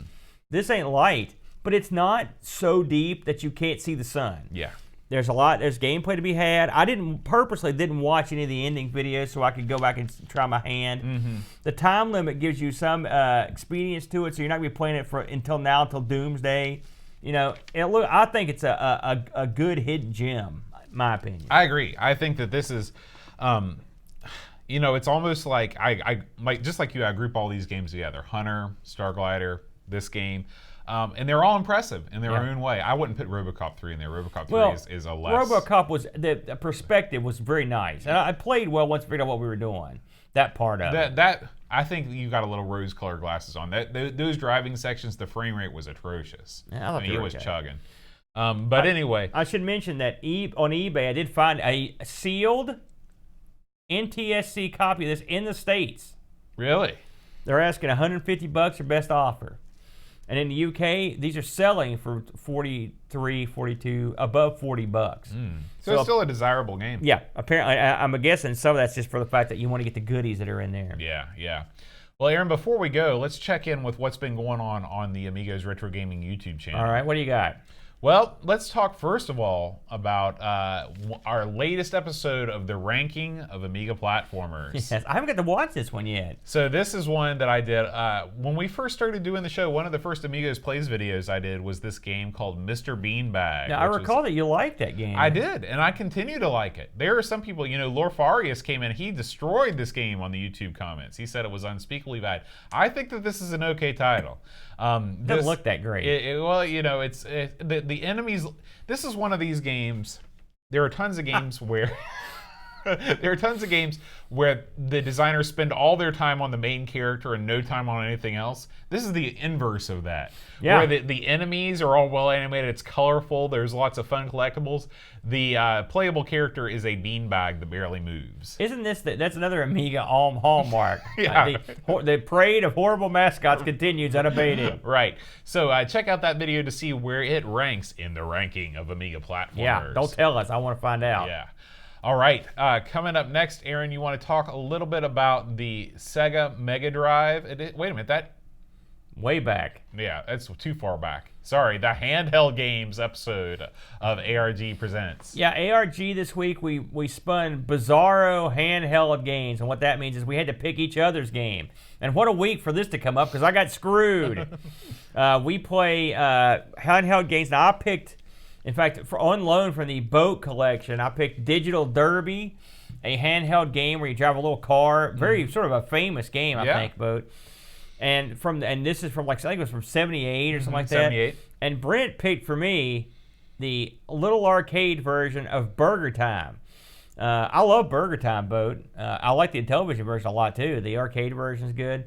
And this version, there's the little arcade he got me holds a secret surprise, which I'll let you find that about. But it was fun, and we also, I will say, coming up, which we'll be filming it this weekend, will be we rolled another Bizarro episode. Yeah, that was unbelievable. So we'll be picking each of those games again. But I will say, just to spoil it, we'll be covering the Intex Adventure Vision. I cannot wait. Every game released for the Intex Adventure Vision. I don't know if you saw this, but I've played a real Adventure Vision. I saw that, and I've seen them, but it wasn't working. Yeah, this is extremely, probably the rarest console you've yet covered on ARG. Even rarer than the Sam Coupe. You see what these things sell for? I did. They're expensive machines. I was surprised. Yeah. I'd rather have the Sam Coupe. Oh, who wouldn't? In addition to that, we've got some just my normal streaming nonsense. I continue to work my way through some of the best Atari 1200 or Atari 8-bit games ever on the Atari 1200 XL. You know, before you continue, I watched this video you made. And I love Alley Cat. It's one of my favorite old school, but I've always played it on the PC. And so when you brought this up, you talked about vibrant, beautiful color. Yeah. Because I've always played the CGA version of this. Oh. And now I can never go back. This thing looks like $1 million. It really looks good. Now you were horrible at it. And you made me want to cry. And then you went on to stink up Archon. Right. Another great game that you were, and I was screaming, no, Boat. Don't move the wizard, Boat. You're putting him in peril, Boat. But you moved him right into peril. You didn't care. But that's a great game, too. Yeah, I enjoyed this. And this, like I said, this is what made me get out my digitizing Atari gimmick to try out. So it was a good deal. And then that's awesome. Yeah, and then we did a little bit of Asteroids. Asteroids is garbage on the Atari 8-bit. It is. And then I finished things up with Astro Chase. Astro Chase is not garbage. Astro Chase is actually wonderful. So and good news, if you're a fan of these Atari streams, Aaron has introduced me to a new gimmick which will allow me to capture footage from the Atari in glorious high definition. Yeah, well, so high-ish. It's as high as it can go, at least. So the days of the scan lines, at least the ugly scan lines, not the ones that we like, are over. So stay tuned for my next Atari stream. And finally, Aaron, I did a little bit. Well, I did a Spectrum stream where I played our game for this week. But then this is a new series that is every once in a while that I like to play. It's I play some modern games. This is a series called Late Night Modern Gaming. I usually do it late at night because everybody's asleep. At least everybody in Europe. This is a game called A Short Hike.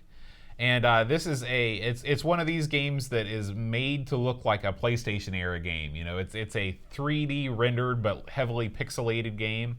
And it's all about climbing to the top of a mountain and the adventures that you have. It's very Animal Crossing-esque. It's very cute. It's very whimsical. I'm sure you'd hate it. I will say, for our European viewers that caught the live stream of this, if you weren't asleep before you started watching this, then this would put you in a double coma.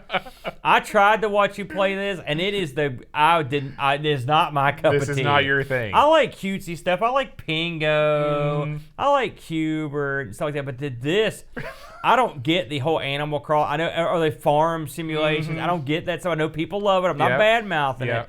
But this was Nap-a-mania was running wild. I was wide awake. I was bright-eyed and bushy-tailed. I mean, and 2 minutes later, I was like I was in a sleeper in the old days. I was fighting that sucker. I was going for the ropes. Holy smokes. Yeah, so that is a short hike that was just released on Steam a couple weeks ago. So check that out if you are so inclined. All right, Aaron, before we go, I want to announce the results of last week's Patreon song challenge. 0. Squadoosh. Squadoosh. I was not incredibly surprised. It was sort of an obscure song. I was a little surprised that you didn't get it. The name of the song was Queen of My Double Wide Trailer by Sammy Kershaw. What made you think I would know that? You know lots of country songs. No, I don't know any new country songs. That song's from 1993. That's new. New country started in the 90s. The song you wanted me to sing last week is newer than that song. I can't remember what it was. It was some country song by the Georgia Satellites or some garbage. No. Yeah. No, the Georgia Satellite song wasn't out in the early 90s. Somebody help me out here. The chat's going to help you out with some Georgia Satellites I'll find trivia. it. Keep going. So this week, I'm going to roll. I can't be wrong. I'm going to try and go a little bit more mainstream. Aaron picked a song for me. I'm going to put that aside for this week, and I'm going to do it next week. That's 2 in a row, Boat. So here we go. What is that? I just have to warn. This is like vocal exercises. You wouldn't understand. Mike W. Decker 3, Put Gary Heather, Free Lunch Kate Fox, David Pickford, Cameron Armstrong, Andy Jones, Lobsterminator, Craig McClellan, 10-minute Amiga Retrocast, Counting Virtual Sheep, Bernard Quinn, Retro Man Cave, Tim Drew, Simon Rose, Joseph Harrison, Kyle Leder, Rob O'Hara, Howard Nibbs, and Matthew Larimore. Andy Craig Shanzo, Darren Lomax calling for a 9-bar bit rolling book, Andrew Monks, Joe the Zombie, John Cook, Dan Ross, Sleep Kill on Alec Bob, Checo Level, Lord John Marshall, Matthew Perrone, Ricky DeRocha, Creepy Dead Boy, Figgy CTZ, The Slow Norris, Stefan Sorgord Mortensen, Edvin Helland, Blindo 75, Christopher Hassel, Rabbi Abbott, Chris Full Dreamcatcher, Lauren Giroux, Graham Bebke, Lane Denson, Adam Battersby, O'Brien's, Retro and Vintage, Gary Huckasey, Brian Jones, Paul Harrington, Duncan Styles, Tapes from the Crib, Josh and Adam Bradley, Jonas Rillo, THT, Eric Nelson, Kim Tommy Humbert, Stad, Daniel Bingston, Brutal Barracuda, Jaron Coles, Jason Warnes, Pixels of Dawn, and Kjolbjorn Barman. Oh my God. I saw someone said they got it. You know, getting that, it's like getting audio hepatitis. That's what that is. You channeled your gravelly inner commercial singer on that one. I did. Yeah, I did. You went down there, and you went way up there. Mm-hmm. Never go up there again. For voting. No. All right, well, next week, Aaron, we're going to take a look at both of our favorite games. Mm-mm. Really? I'm not a big fan. Oh, okay, well, we're going to take a look at one of my favorite games. Maybe I've played the arcade version most of the time. Yeah. So. We're going to play Pang. Pang! See, the name is no good. That's my first thing. Pang. Especially, don't ever defame that song by singing it. It's just the name of that game doesn't fit for me. I don't like it. I don't like it. I got a million of them. He'll save every one of us. Such a pain. All right, guys. We will see you next week. I want to thank everybody for watching us in the chat. We had a nice crowd in the chat. Edvin Helen, Barkbit, Free Lunches here, Duncan Styles, Picard 2005, Necronom, Pixels at Dawn, doing the mod squad. We got... How much modding do you have to do in ours, Chad? He's banning people left and right. Are you kidding me? No one's ever been banned. Fabi Cerile showed up for a little bit. Fancy. Terry Howard's here. Jason Warrens. He's working on the Amiga 600 in the lab, repairing those pads. He's using a soldering iron the size of one of those kids' Crayolas. Yeah. He's really going to work on that thing. He's going to town. So, absolutely. Thank you, guys. We record the show every Friday at 5:30 around then, unless we don't. But I think we're going to be on schedule for the foreseeable future. So make sure you tune in if you can and join the fun in the YouTube chat. And guys, until next week, keep on. One thing. Oh, okay. One more time, congratulations to Colin, our good buddy. Absolutely. Congratulations, Colin. Way to get married. Just stop. We'll see you next week. Adios. What has gotten into you tonight? You're off the charts. Oh, man. All right. That's got to be the stupidest episode we've ever been a part of. That was pretty dumb. Where are you going? I want to hit the head. What are you kidding me? We're under the gun here. We're running way late tonight. What? Yeah, man. Way to get married.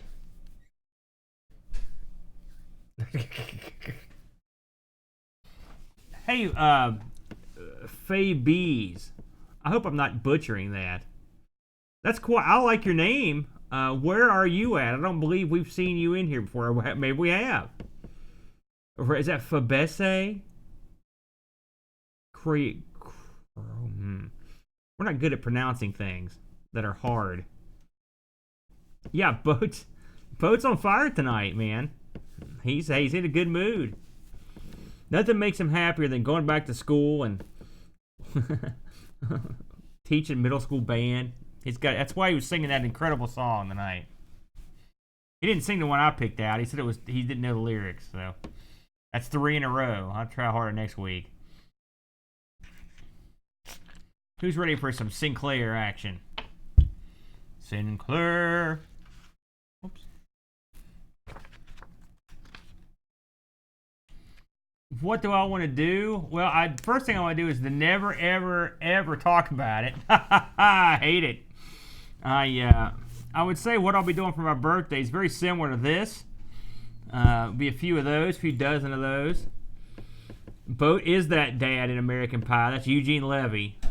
Boat shaved his head since he performed that role. I loved you in SCTV, Boat. Eugene Levy's like 800 million years old. He's been awesome his entire career. It's funny that everyone knows him from those Pie movies, but I've seen him for so much longer on SCTV and other movies. Was that a Canadian program? Was SCTV Canadian? Oh yeah. Well, sorta. It was from Chicago, so they had a bunch of hoes. Oh yeah, Second City. That's right. Yeah. Come on, we gotta hurry. Necronom's getting tired. Okay. Well, don't mention that game you played, for God's sakes. Don't take there. What are you talking about? What game I played? That Animal Crossing-esque game. Short hike? Man, that thing. Non-stop action. Short snooze, brother. Look at that! Look at the screen. I know. That tells you everything you need to know. That right there does. That's shorthand for nap time. Right. Pack Billy. Let's just make sure everything is going okay. Oh, please. Oh, sorry. I was talking to chat. That's all right. I'll chat with him. Don't think I won't chat. I'm ready, Boat. Let's do it. All right. Edvin's asking for your birthday list. Oh, man.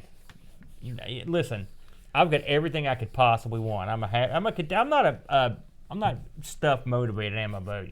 No, Despite the fact that I've got tons and tons of stuff. You're a simple kind of man. I am. Just give me a cold one, maybe a good cigar. You know, got the kid, got the video games, the show, got everything we need. That's it. That's right, man. Here we go. Hi, everybody. Welcome to our Sinclair. I'm John. And I'm Aaron. And today we're going to be talking about Jetpac. That was a real sedate intro you did there. I'm trying to be more sedate. Why? Because 24 hours ago. Well, you'd think it would have kicked out by now. Stop playing that Animal Crossing stuff, and you won't be so tired. How you doing today, Bo? I'm doing pretty good. You know, I've been thinking about being an astronaut. Really? It may be too late for me at this point. Well, they go through rigorous training, but generally they're an older set. Think about it. Just to go into space, you've got to be a high-ranking pilot, usually. Sometimes nowadays you get your scientists. When they had the shuttle, you get some non-pilots up there. For the most part, you got to get in there. I mean, the original astronauts were not in their teens. They were an older bunch. Sure. Were you captivated by? I know that you sort of came around at a bad time. Well, no, I mean, what? What are you talking about? You were born a little bit too late for the real space race, you know. Listen, they were still having it when I was a kid. It's not like they just gave up. They kind of did. They kind of gave up around the time you were born. Well, we were doing other stuff. So there was nothing really you for missed like. it too. No, I grew up in the perfect time because I grew up in the heyday of the space shuttle. Yeah, but I was still around. I was in school when the space shuttle was going up. But you were already in your 20s when that I was going not. down. Like when you were a kid, when you're 5, 6, 8 years old and you're watching the space shuttle, you're fired up. Let me tell you something. No one was into space more than me. Really? Nobody. Yeah, because they just went to the freaking moon, man. I was 5 years old and people still were like, man, remember a couple years ago, moon. You know? Okay, tell me about your peak spacedom. Listen, I had this tree in my front yard. Me and my buddy would go get these picnic benches. You talking about hose? No, this was my next door neighbor. We'd get these picnic benches. There was a branch that hung down, and we'd set them up so they were diagonal. And then we'd get up on these things and pretend like we were in like the capsule. You know? I like that Yeah, idea. and we would blast off. And then eventually my dad had an old junk car. We would get in that. That would be our spaceship, the junk car. And it was awesome. Now, the problem is you'd slide down those benches after a while, so it wasn't the best. But still, I wanted to be an astronaut. I loved space. I saw every shuttle launch all the way from when they were testing it, piggybacking it on the plane for the landings, all that stuff. I watched all that stuff. I was loving it because I was like, man, when are we going to land this sucker on the moon? Let's get up there. Right. Well, we're still waiting. We're still waiting. Did you? My big thing was Skylab. That was your big thing? Yeah. I always like. You know, I've always been more of a DS9 guy than a next gen, and even in my youth, before I even knew what those words meant, I always thought the idea of having a permanent thing that was in orbit was more exciting than just like going up and coming back down. First of all, the name of the place is Babylon 5. That was the good show. That's the one with the pizza cutter weapons, right? No, and what? The bad rendering. I'm gonna. Could be a killing here on the Sinclair show.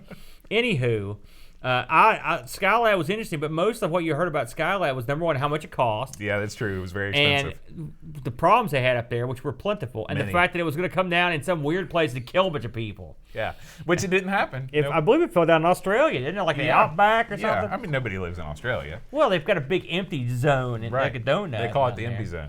You know, we need to get Hooker on that. Get up in there and do something with it. Yeah, so when we played this week's game, it brought me back to those lovely memories of my childhood when I used to pretend that I was an astronaut with a laser gun, blowing up stuff and building the ship. You know what scared me? What's ready that? for this? Superman 2. That was the one with the where he goes to the moon. He takes all the nuclear weapons in a net and throws them into the sun. Wrong. This was the one with Zod and the 3 bad guys from Krypton that escaped the Phantom Zone. Richard Pryor, right? No, that's the third one.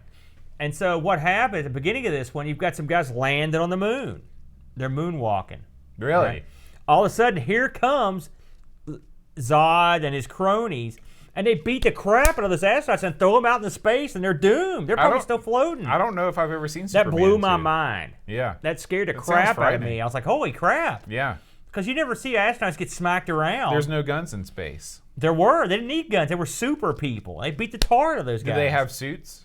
Or could they breathe did have like them. Yeah, but they air? hosed them. Not they could hose. You mean the bad guys? Yeah. Oh, no, they could breathe space Okay. air. Yeah.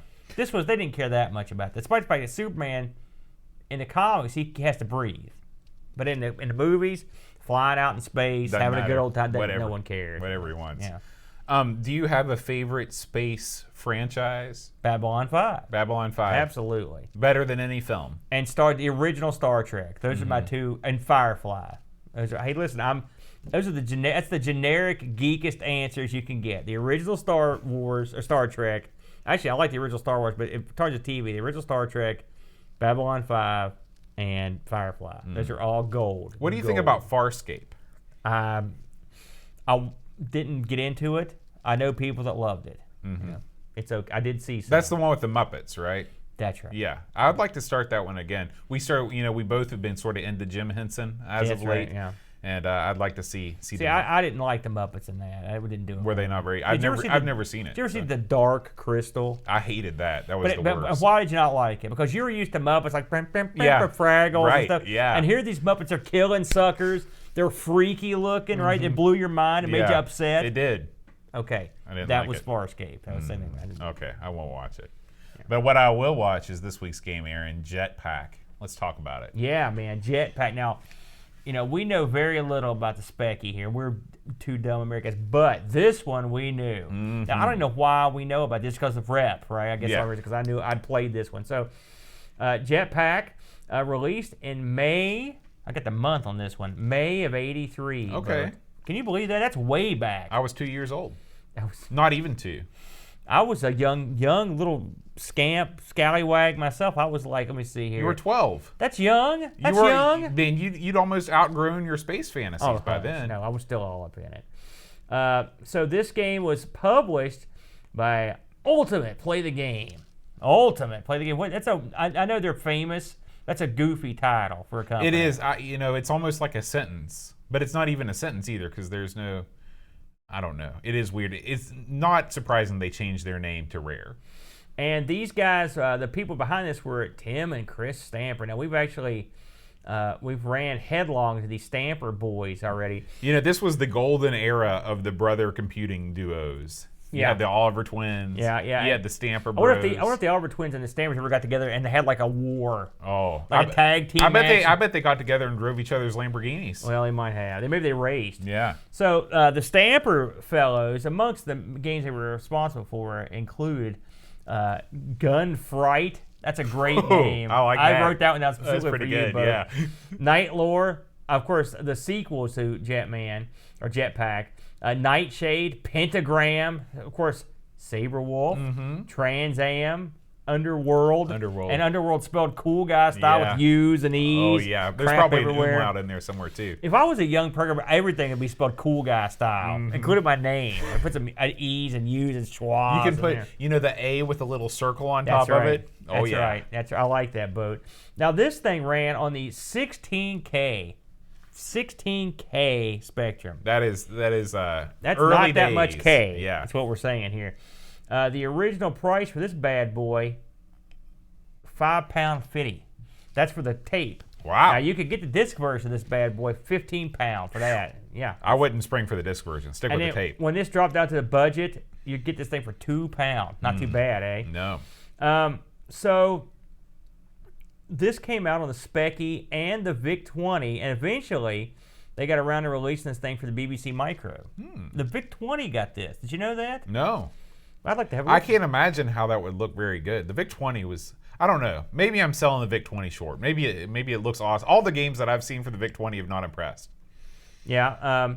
The guys that made this were, of course, were pretty well known, I guess, by the time this came out. And so I don't know how much, and maybe some of the people in the chat can tell us if there was any anticipation or if anybody could even possibly know. I've always thought that this was one of Ultimate's earlier releases because, again, this was for the 16K. It's amazing that this game came out that early for that little. Okay, so let's talk about the game itself. So you are Jetpac Man. I don't know if he's got a name. And Jetpac Man, and you are responsible for certain duties on these alien worlds. Okay? Priestly duties. Your first duty is to repair your ship, which is mauled, or a ship. And so the pieces of the ship are strewn hither and yon, and you've got to go grab them. And when you take them to this game, in a lot of ways, reminds me of a sort of a Jetpac version of Blueprint, if you ever played that game. Sure, yeah. You kind of get the pieces over a certain spot, and they just sort of float down into place. I like Blueprint, by the way. I do, too. Yeah. And no one talks about Blueprint. It's a great game. It's a fun game. So this has you as the Jetpac guy, and he just floats around, sort of like the guy from Hero. He floats around. Of course, this predates Hero. And he picks up these parts of the ship. Now, it's not that easy. There's crap. Right. We should also explain a little bit more about. I'm sure. Go ahead. 100% of the people listening to the show right now know what we're talking about. But on the off chance that you've never played Jetpac, this is a single screen game. There is no scrolling in this game. I should mention that. There are 3 platforms that things can land on and that you can land on, and you're flying around trying to avoid enemies while score boosts in the form of gems drop as seemingly at random, and also parts of your ship drop down at random. Yeah, and now once you've assembled your ship, and this again, the parts will come out. You go put them. You basically drag it on a certain part of the screen. They appear. They kind of float down. Then your ship is put together. Then you've got to go out and get fuel to get your ship ready to launch. Again, the same basic thing. You go around, little blocks of fuel, straight out of like Super Cobra, appear. You go over them, and once you go over these pieces of the ship or these items, they attach themselves to your guy. Right. And then he just drops them where they need to go. And once you've got enough fuel in your constructed ship, in a glorious moment, your ship shoots off into space and comes back down in presumably another world. Although it looks completely identical to the one that you just left. And when he and then you land and you have to refill the fuel, and then basically that is stage 1. You'll refuel that constructed ship several times, and then you'll move on to stage 2 when there'll be a different spaceship that's taken apart that you've got to build. And each stage is punctuated, is differentiated by the fact that the enemies that pursue you or that sort of float around, I don't know if they really pursue you, are different shapes.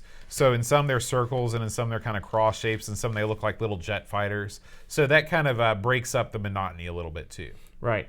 Now, your ships, basically, you go through a ship every 4 levels. Okay, so that means after 4 levels, you'll go to a new ship, and there are different ships. Like the first ship looks sort of like a Apollo or something, and then you've got a space shuttle in there, and you've got a couple of different. There's like a more modern-looking ship in there. It's pretty cool, but I mean the gameplay basically the gameplay almost don't change. In some ways, it's a you don't want to say it's a simple. It's not a simple game. I mean, if you think of what was going on in '83. This game would have been at home in any arcade, really. Absolutely. This is right exactly what you would expect. And the game, it's funny, I was thinking about, when I mentioned Hero as one of it's reminded me of the way Hero floats around in that game. This game is so old that these are its contemporaries. I mean, so really, to think that maybe it's ripping stuff off, other things may have ripped this off, maybe it's that old. I mean, there are some elements that remind me of the platforms, and some of the gameplay elements remind me of Joust in some ways. Some of it remind me of Lunar Lander and the way you have to kind of control the way your guy comes up and down. The lasers in it look like they're from Defender, sort of. You know how they're kind of as long. Yeah, I really like the way that the lasers look in this game. They could have made your typically kind of pew-pew little bullets. This game, when you shoot out, it feels like you've got some power behind you. And it's not rapid fire, but it's not just like 1 or 2 shots at a time either. It's a pretty good mix of the two. Yeah. Now, the aliens do change between different levels. These are your classic, like, old school targets, basically. You know, there's some of them look kind of star shaped, some of them look kind of blobby. They're just, they come out in their little patterns. But again, you know, they could have easily made this game and have all the enemies look the same all the time, and they chose to mix it up. Yeah. The game is obviously super popular and super famous. I'm trying. I wish I remember while we played it. It supports 2-player hot seat. I mean, there's really not a whole lot else to it. That's the game. You just do that over and over. It's fun. It's a fun, simple game. It's very, like I said, it reminds me of those early arcade games. I mean, this game. Yeah, I think saying that by '83, I think that this game probably would not have held up for what was going on in the arcades. '83 is pretty late in the arcade world. Maybe '81 would be. You don't think you could have put this out in an arcade? Super Mario Brothers came out in Japan in 1983. I think games like, I remember a game called Astro Blaster, for example, that was in the arcade. But I think that was before '83, though. It wasn't that much. But I mean, we're mincing it around a little bit. I think. Well, I mean, you got to realize that in the '80s, every year was like a million years in terms of the technology. You know, I'd say so. I would not be terribly surprised if you had seen this in an arcade. The graphics look good now. Let's talk about what we don't like about it. Go ahead, Bode. The biggest problem I have with this game is that they really, in my opinion, they should have made it where you build a new spaceship every round. I don't like the fact that you have to wait around to get to stage. I don't even know what stage you get to a new ship in. I know that I played at least 5 or 6 stages and I never saw the new ship. I wish that they would have. Oh, I did, yeah. I wish that they would have made every stage you're building the ship and then fueling the ship, and it's a different ship every stage, and then cycle through them that way. So you're going 1, 2, 3, 4, 1, 2, 3, 4. Another big problem with this game is that the location of the platforms on the stage never move. This is another problem with the classic arcade game Joust, where I think that game could have been a lot more interesting if they would have made the position of the platforms different. If not in every stage, at least in every couple stages, just changing it up a little bit. The platforms do disintegrate in that, though. They do go away. You lose in Joust. Yeah. So I would have liked to have seen some kind of variation in this game. The last thing, and this is 16K. So what can you do at some point? I almost feel bad nitpicking stuff. Right. Yeah. But in a perfect world, this game would be great if you could have 2-player simultaneous action, high score challenge type What thing. I would like to have is 2 people working on 2 separate rockets. Yeah, that's what I'm saying. And so, obviously with 16K, I think that they've pushed this just about as far as they can. I don't know how many improvements they could make and still keep it within that amount of storage. I'm going to agree with some of what you said. Of course, the sound. There's a sound effect. I think it's when the rockets take it off. It's cringeworthy. That's another. I didn't mention this before. That I believe that this game utilizes the Spectrum sound better than any other game that we've heard, because it doesn't attempt. I don't agree with that. The gun sounds like garbage. I hate it. I disagree. I don't like. It sounds wimpy. I disagree. I think this game doesn't try to play music. It's not like Manic Miner, which is just a travesty with the Hall of the Mountain King. It did have music that no other game had. Yeah, what's music that you want to turn off immediately? This game knows that music is out of the question. And I think that I really like the sounds. It's a different kind of laser sound than you're used to. That's true. And I think that the rocket sound gets a lot of flack. I think it's fine. I think it's good. Besides, it's grating. Yeah. Well, anyway, I think the sound is okay. We're going to disagree on that. Yeah. FYI, I think the Mountain King song in there, that fits that game purposely. That game is a game that tries to hurt your soul. That's true. And that's what that's there for. So I agree with some of what you said. Traditionally, in an arcade environment, you would just go through a different ship every level. And I think in a home environment, it was done that way to prolong gameplay surprise when you get to those later, because you never know what's going to end. And this game is, it's a challenging game, but it's not insurmountable.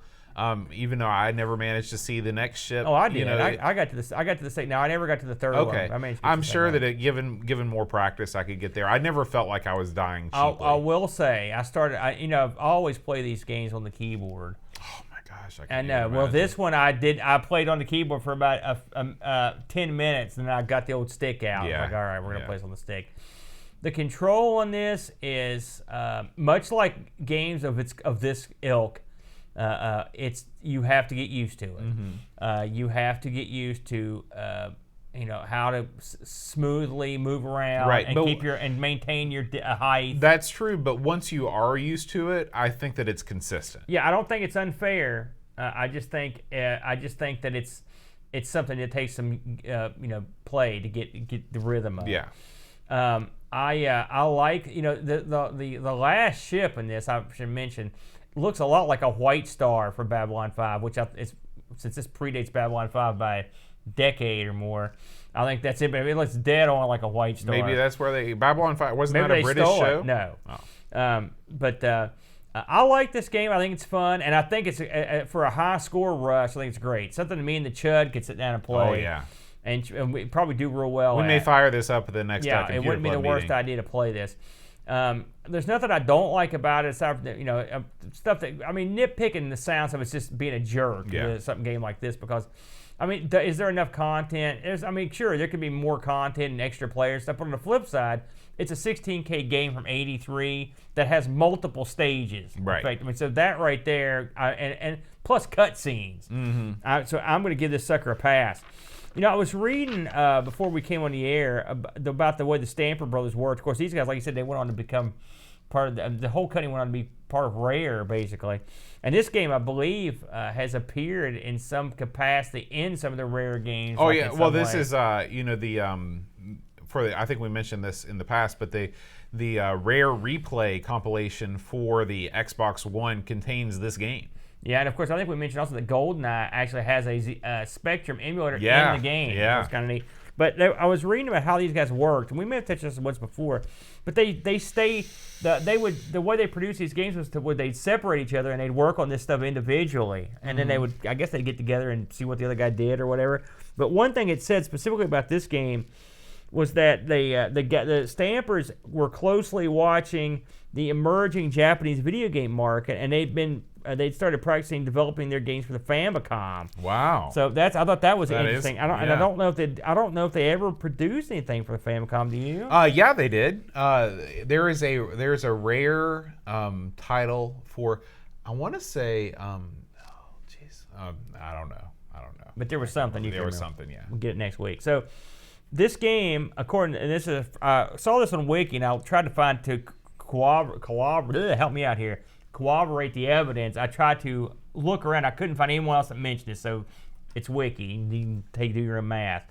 They say the game sold 300,000 units for the spec and generated £1 million in revenue for Ultimate Play of the game. That's huge. That's crazy amount of money. The fact that you can generate, I don't know how many units were in circulation back in those days. I mean, in '83, how many Spectres could have been homes? Well, you know, 16. I think that the 16K came out in '82. I want to say, and so I don't know. This game spawned a couple sequels, which I didn't look at these on purpose because I knew we'd probably end up. You know, it probably generated $1 million in sales over the life of the. It wasn't like $1 million on day one. No. The sequels are called Lunar Jetman from '83 and Solar Jetman Hunt for the Golden Warship in '90. I've got stuff to say about both of those. I didn't play them because I didn't want to spoil myself. It says here that the second one wasn't released for the Spectrum because the first one didn't do well on the NES. Did you know that? Maybe that's the one you were thinking of, eh? Well, there's tons of Rare games for the NES, but the Lunar Jetman I played a little bit on the stream. It's incredibly difficult. Oh, yeah? Incredibly difficult. I couldn't get anywhere on it. I kept dying over and over and over again. Solar Jetman I played a ton of, okay? This is one of these games, you know how it is when you were growing up. Maybe you know, I don't know if you know how it is. I can't remember how it was too long ago. You know, I would get maybe 1 or 2 games a year. You know, Mom and Dad would take me to the Kmart. Yeah, I do know how that was. Yeah. And you'd look at the cover and you'd make your choice based on the cover. You know, and you'd say, this looks cool. And I thought, man, Solar Jetman. I like both those words. I bet that's a cool game. Yeah. So I got it. Yeah. Man, it's hard. It's so hard. Now, it's a totally different game. In this game, you're a little ship, and you've got this huge open world. Think about Turrican, okay? Think about the world of Turrican, where you're driving this little ship around, and it's instant death if you hit anything. That sounds hard. And you've got to pick up stuff with a tractor beam, okay? And when you pick up stuff with the tractor beam, the physics of that object affect your ship. So it's like dangling like a pendulum below your ship. So what you have to do is you have to fly up to get this thing to swing around so you have enough momentum to fly up and return to your ship and drop it off at the mothership. Oh, God, that sounds difficult as heck. It's crazy difficult.